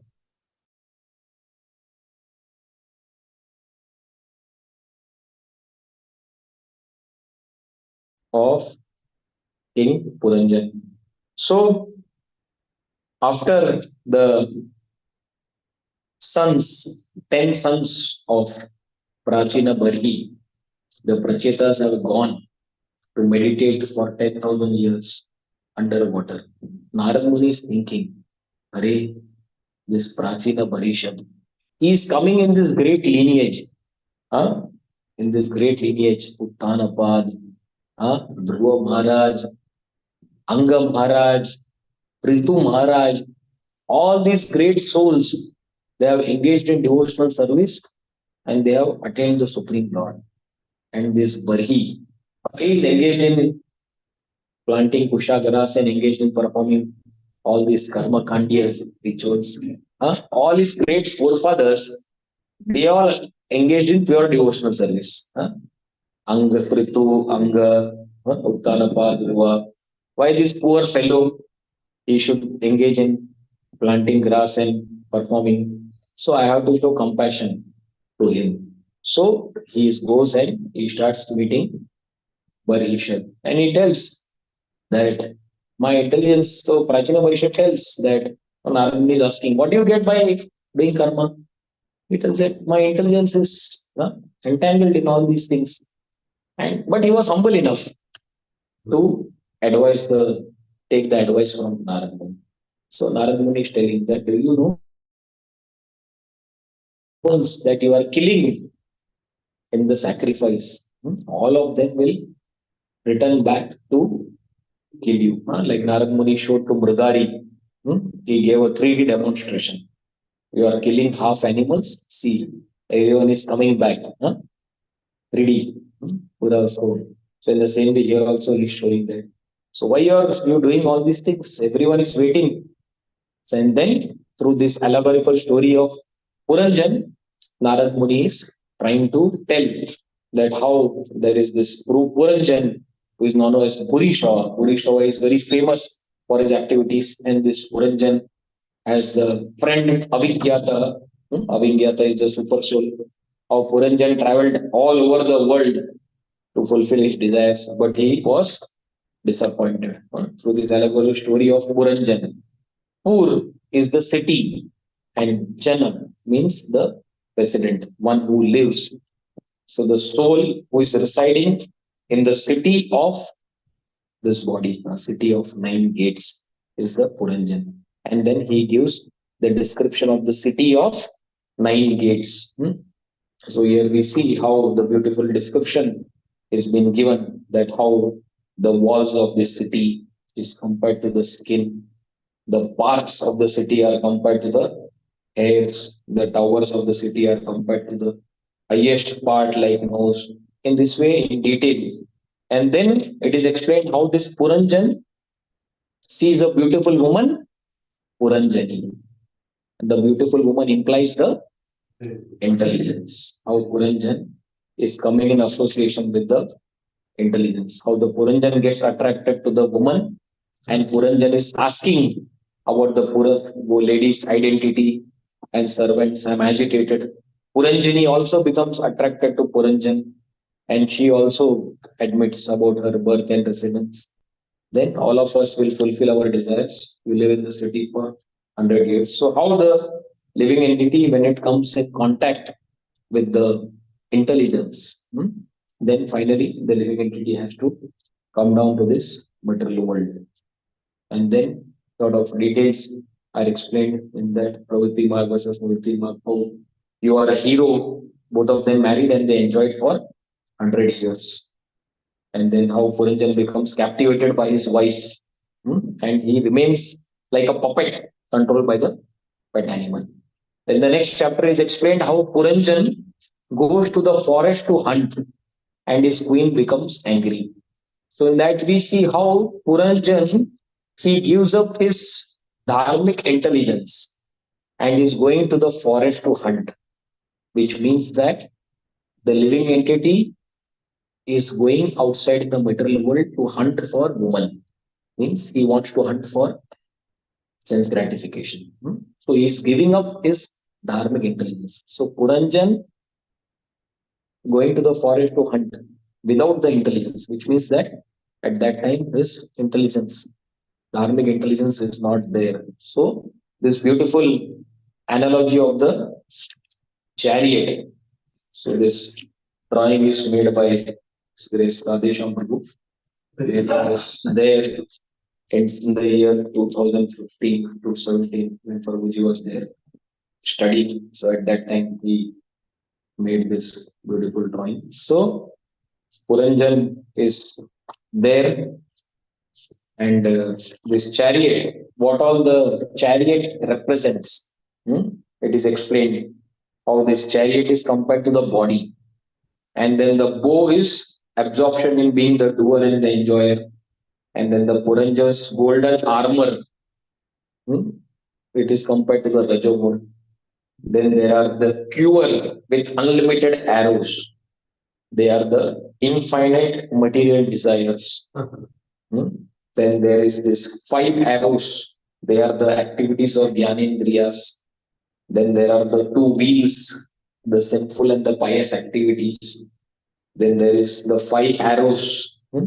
Then there are 2 explosive arrows. They are ego, aham, ta, and mamata. Then there are the 3 flags, the 3 modes of material nature. Then the mind is compared to the reins. Then the intelligence is compared to the driver. Then the sitting place is the heart. So, like that, we see this entire chariot in which Puranjan is going for hunting that is there. So, like that, we see sometimes the living entity. He engages in activities without following the Shastras, as Krishna tells in Gita. Ye Shastra Vidhi Mutsrijya Vartate Kamakaratam Nasa Siddhi Bhavapnoti Na Sukham Na Paramgati. So, when living entities does not follow the scriptures and he does things on his own, then it leads to his falling down. So, like that, Puranjan kills. He becomes tired after killing many uh, animals. Then finally, Puranjan returns back and then he tries to appease his wife, which means that Puranjan, after committing the adharmic activity because of not having his intelligence or his wife, he again comes back and he performs all kinds of atonement. He feels, oh, I did all these kinds of wrong activities. So all those things are explained. And then finally, in the next chapter, it is explained how now Puranjan is attacked by Chandavega. Chandavega is time. And Kala Kanya. Who is the Kala Kanya? Jwara. So Puranjan, after he has enjoyed for a long time with his wife, he has forgotten that in sense gratification, lot of time has passed now.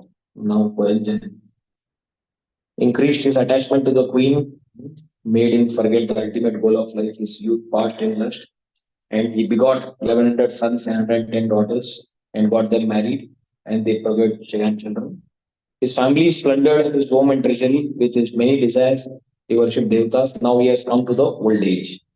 So time, Chandavega has come, and along with Chandavega, the Gandharva king and his 360 powerful male and female soldiers. So Chandavega is time, and then Gandharvas are 360 days, and Gandharvas are 360 nights, like that. And then the white pairs of Gandharvas are compared to the waxing phase of the moon, and then the black pair of Gandharvas are the waning phase of the moon. And then Chandavega and the followers surrounded the city and plundered, which means from birth, every day our life is getting stolen. Then Jara, the daughter of time, she could not get a proper husband. Puru accepted her, so she came to Narada. Narada rejected and she cursed that you cannot stay in one place. So, with Narada's advice,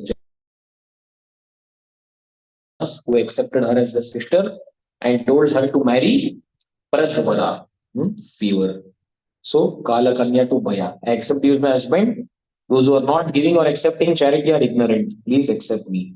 So, Bhaya told Kala Kanya to attack and kill people, except her as sister and wife. So, finally, this Puranjan, Bhaya, Jwara, Jara, Prajwara, and soldiers, all of them, they attacked Puranjan city. So, Puranjan, possessive about his family, underwent great pain. So now he's weakened by the embrace of Kala Kanya. He has lost his intelligence. Family became indifferent. He has become anxious. He has lost his real purpose of life.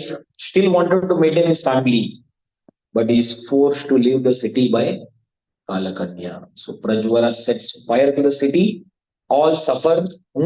So Puranjan begins to cry loudly, and the attached to Puranjan is miserable condition. When I die, how can my wife's children exist? Remembering past dealing with wife, Puranjan dies. And then, as soon as Puranjan is dying, because Puranjan remembers the wife, so in the next life, Puranjan takes birth as Vaidarbi. So as Vaidarbi, then he again gets married to Malaya Dwaja. Then Malaya Dwaja is engaged in performing austerities, and Vaidarbi is serving her husband. So there we see the ideal combination of how the husband is serving the wife, the disciple should serve the spiritual master. So that lessons we learn. But finally, then the husband Malaya Dwaja, he also dies, and then Vaidarbi she laments, and she lit her body, his body on the fire and decided to die. At that time, the Brahmana, the Avigyata, the super soul, the friend of Puranjan comes. So who are you? Who is this man? I am your old friend. We are two swans. We are friends in the lake. Leaving me with material consciousness, you went to the earth and saw a place made by some woman by Maya. So in that city, you enjoyed with that woman without hearing knowledge about the self. So the friend Avigyata instructs Vaidarbi. You are not the daughter of the Vidarbha. This Maya has been created by me. Both of us are pure entities. There is no qualitative difference. So in that way, the lost consciousness was regained. So after speaking in 4 chapters about the allegorical story, then Prachina Bari is telling, Baba, please decode. You have told so many things, but I am unable to understand this allegory. थोड़ा सीधा बताओ, इतना इतना घुमा के ये chariot ये वो इतना कुछ बता दिया आपने. Now please speak what you wanted to tell. So Narad Muni spoke about the entire allegory.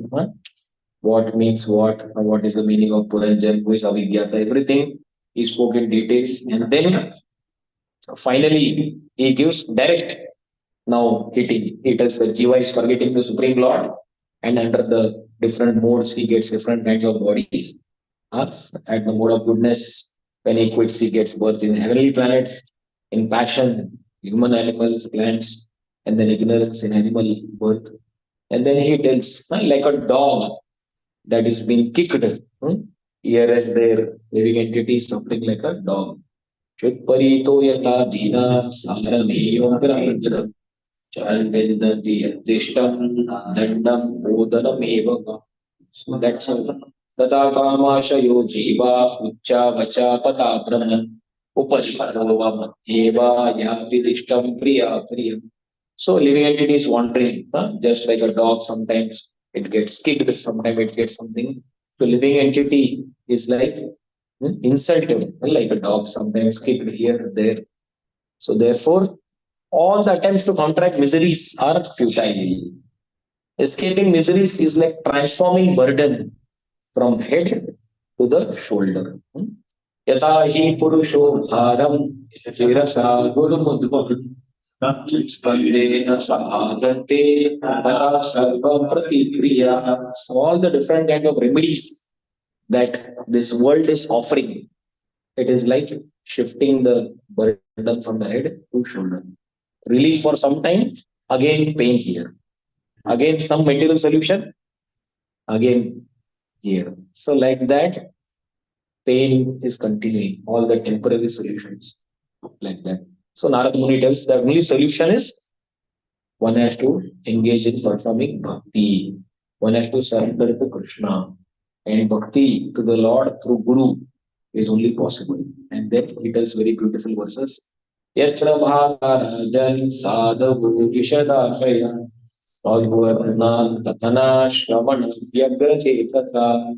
That how Krishna Katha is found where the great souls, wherever they hear, they chant the glories of the Lord. Shravana Vyagra Chetasa. One has to hear the devotees. And then what is the benefits one gets by hearing from the devotees of the Lord? Again, very beautiful verse which He tells, Tasmin Mahamukharita Maturi Charitra Vishashishakrita Karita Savanti Taye Nantya Krishnavaka Ganesh So regularly, if we drink Krishna Katha, it will relieve us from hunger, thirst, and lamentation. So therefore, regularly we should hear from the great devotees about the Supreme Lord. And then Narad Muni he ends the rituals of Prachini Parishad. Not even Brahma, Shiva, Kumaras, Karmis know the Lord. A devotee knows the Lord by devotional service. Foolish people do not know the purpose of the Vedas. You foolishly sacrificed many animals. So everyone should take shelter of the Supreme Lord. And then finally, he speaks about this deer analogy. How when the deer is walking, the deer is on one side, tiger is coming, ready to attack, and from another side, the hunter is ready to shoot with the arrows. So after he hears this, then he immediately decides, "Oh, my teachers, they have bewildered me. You have destroyed my doubts." So again, he tells. So what is the proof? Then he wants to know that how to understand about this point that once the body is destroyed, everything is destroyed. So how this transmigration takes place? So then Narad Muni tells that how, although the gross body destroys, but then the subtle body remains after death. So like in the dream, one gives up the subtle body. At death, one gives up the gross body. So therefore, because of that gross subtle body is present, so the living entity has to take. And how the mind plays a very vital role in the living entity going from one body to another. And then he gives in detail about how the mind has all the experiences, all the thoughts, desires, experiences, and the living entity identifies with subtle body. And the subtle body is not destroyed when the senses are inactive. So like that, he speaks about that. And then funny, he tells that caterpillar analogy. One leaf to another when the caterpillar moves. Similarly, when one goes to another body, at that time, this one body is destroyed. And then sense gratification is the cause of samsara. Therefore, worship the Supreme Lord. So in this way, Narad Muni enlightened Prachina Marishad and he returned. Prachina Marishad retired, perfected his life by bhakti and attained spiritual position. So Falashruti is one gets liberated from one's subtle body, one sanctifies the material world, purifies the heart, liberates, elevates to the spiritual world, and one gets relief from bodily conception and he clears all the doubts. So finally, the activities of the Prachetas. Vedura is asking questions. What did Prachetas achieve by chanting Rudra Geet? What did they obtain in the material world? So Prachetas obtained Vishnu Darshan. So they satisfied Lord Vishnu. Lord appeared after 10,000 years, and the Lord's beauty is being explained. And then Lord says that I'm very much pleased by your friendly relationship. 10 people staying together for 10,000 years. It is not easy. Therefore, Lord says, Valam pranidam bhadrambo yuyam me nrupanandan saurardena pratadharma dushtoham saunadenama. Because I am very much pleased by your cooperation which you have done amongst yourself. Varam Vivedabdo yuyam me nrupanandan.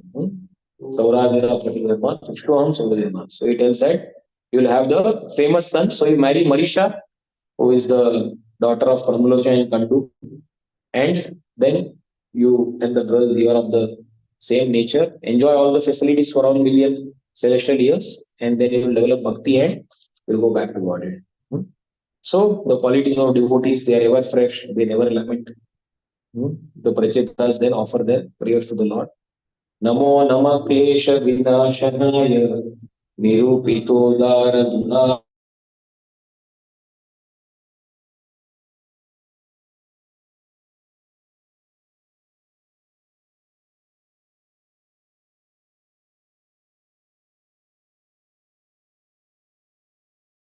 and Nirupito Dara Guna.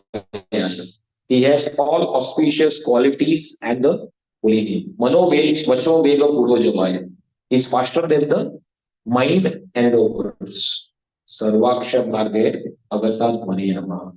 He cannot be perceived by the material senses. And then he offers another prayer. Shuddha Shantaya, Namasvadhisthaya, Manas Apartam Vilasadvaya, Namo Jagasthanare Deshu, Gahitamaya, Gunavigrahaya. And then further qualities of the Supreme Lord is told, how the Supreme Lord is the origin of everything, how the Lord is mercy in manifesting his form, Rupam Bhagavate Tat, Ashesha Klesha Sankshem, Avishkritam Na Krishtana, Kim Anyat Anukampitam. To deliver the conditioned souls from the miserable conditions, we have come in this material world. It is out of great mercy. Then the Prachetas offer obeisances to the Supreme Lord, appear as Varcha Vigraha to show compassion. As super soul, you know all our desires, your satisfaction is our benediction. So, like that, what further benediction we may ask of you? When the Prachetas they request benedictions. What benediction Prachetas want? Then they ask.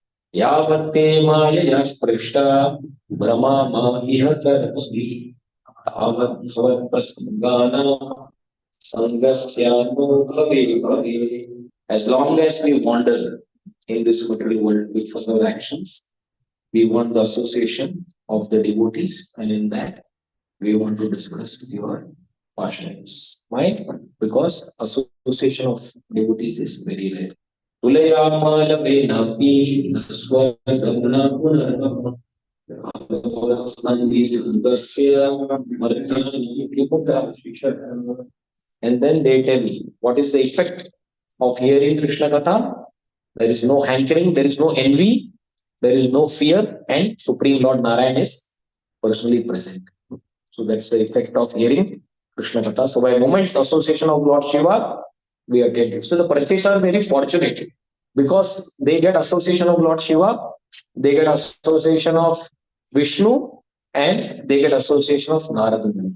So in the beginning, association of Lord Shiva, middle way, association of Vishnu, towards the end, association of Narada Muni. So they are very fortunate to get association of all the three great souls.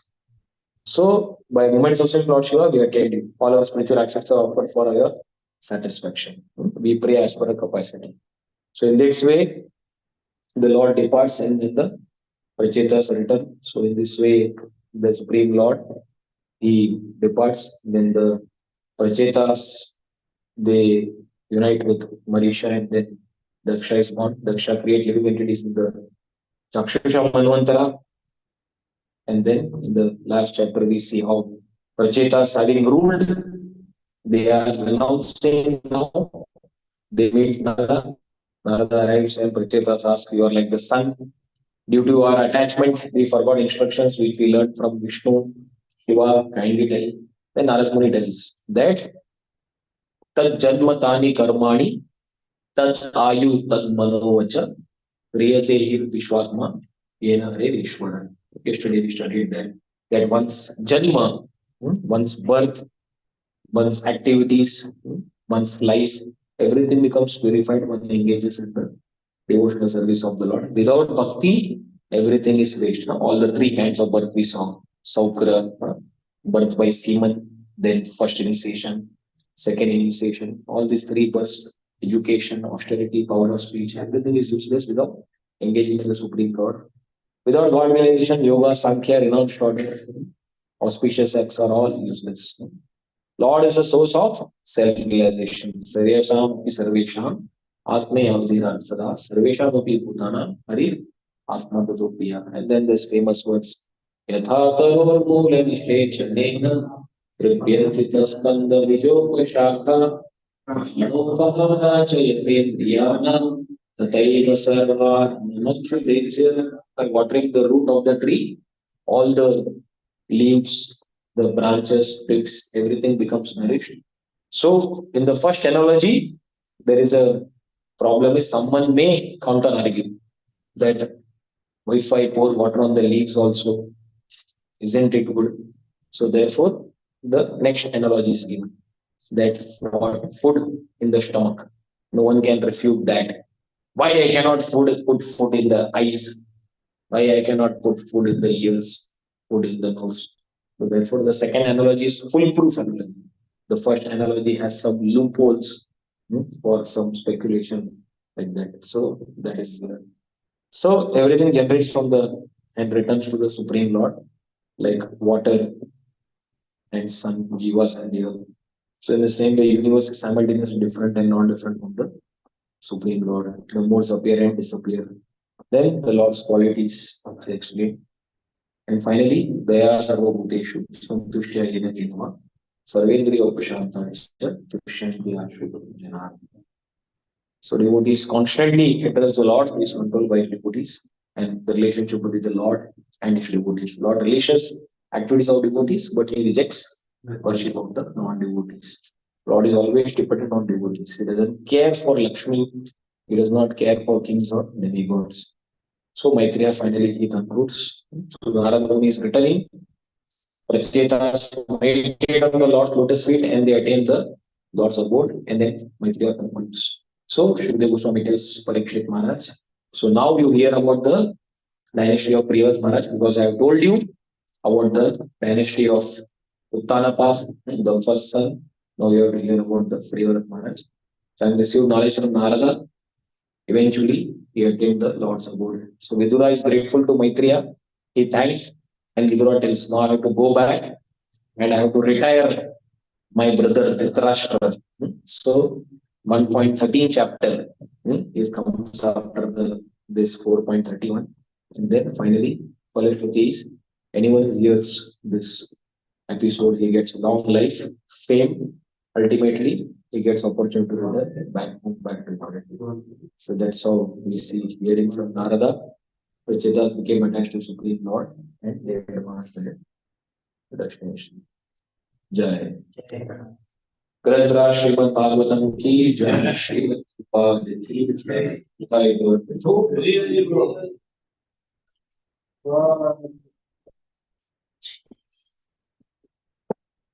110.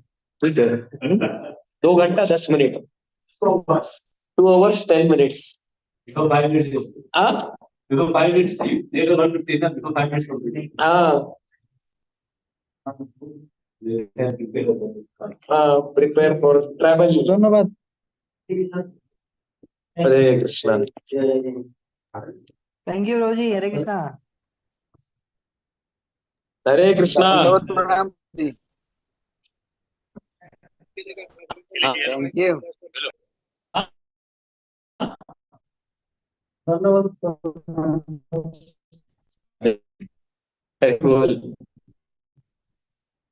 But he cannot see the PPT. Without PPT बहुत मुश्किल हो जाए. Without PPT वो देखते रहेगा ना, focus नहीं कर सकते. Too much of content.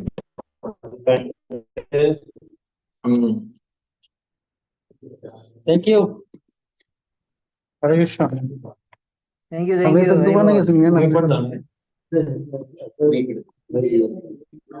Thank you.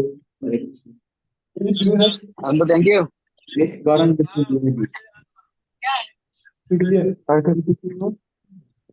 Devarshi Srivas room? Yes. There is cold in evening time? Not much. No cold. यार रात में तो फैन लगते हैं প্রভু ओके এখন কি করব? আমরা চলে আসবো? হ্যাঁ আসো আসো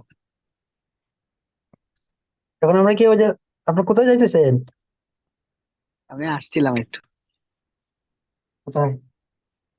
দোকানে আসছি আমি বলছি আমরা কি না রাতের ওই যে রাতে থাকতে পারো এখানে অসুবিধা নেই বিছানাপত্র নিয়ে থাকতে আসবো পারো না? না বলছি রাত্রে থাকবো, বিছানাপত্র নিয়ে আসতে হবে নাকি দিবে হাতে কেন? বিছানা বলতে হালকা কিছু নিয়ে এলো চাদর একটা কম্বল নিচে একটা চাদর গায়ে হালকা একটা কম্বল বাস Or Prabhu, what we can do, Haribol, we yes can yes in the night we can return in Palghat temple. We can have something. you can stay here also no problem you can stay here and do Mangalavati with Raspberry no problem Oh, but then morning, how they will return? Early they have to leave. morning Palgor कैसे आ सकते हैं easily 5 o'clock Train there is train at 5 o'clock. Train तो है ना, train तो हाँ, पालघर का train तो अवेलेबल है, right? right. Yes. You can talk and fix Miss, I told what is better. Raghav to ask me, so I told him that what we can do after program, we Yeah. can come here in the night, late night. We can take a rest, proper rest, have Mangalarti, and last time we went like 7:30 bus. They can easily go without Okay. rush. Okay. যারা কাজ করে নাই তাদেরকে তাদের নেওয়া হবে না From because in morning from there we have to catch bus or train something at 5 a.m. and cut to cut Okay. we have to reach here like that. Got it. That also those who were not participated in class we can't get with Hey, what? naturals है, naturals. Yes, I see. Natural. It's very costly, but Hmm. yeah. Oh no, it's Devarshi. It's naturals. No, it's Premraj Dasa. It's naturals, boss. Where is Premraj? Ramraj is there only. I was calling him. I saw your missed call, but I was on a call. I wanted to ask for the festival tomorrow. Sorry?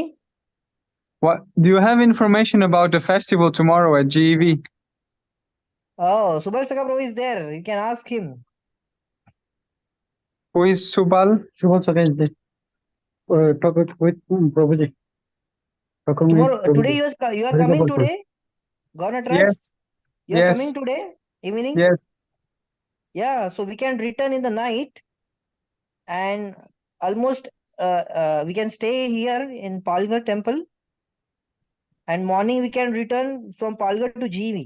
So we can reach Okay. here at GV almost 8:30 a.m. Oh, okay, I see. Acha. But you can have the schedule of tomorrow's festival. Okay, With Subal you're in Palghar or in Juhu? Yeah, I'm in Palghar. You're also coming to Juhu. Yeah. I will join you from Palghar. Jai Pataka Maharaj ki jai. Hari Om. Bye. Hari. তো তাহলে আমরা আসতেছি हाँ, ठीक है. Thank you. Come, please. Hare Krishna Guru. Hari. Thank you. Hare Krishna. Thank you, Nando. Thank you.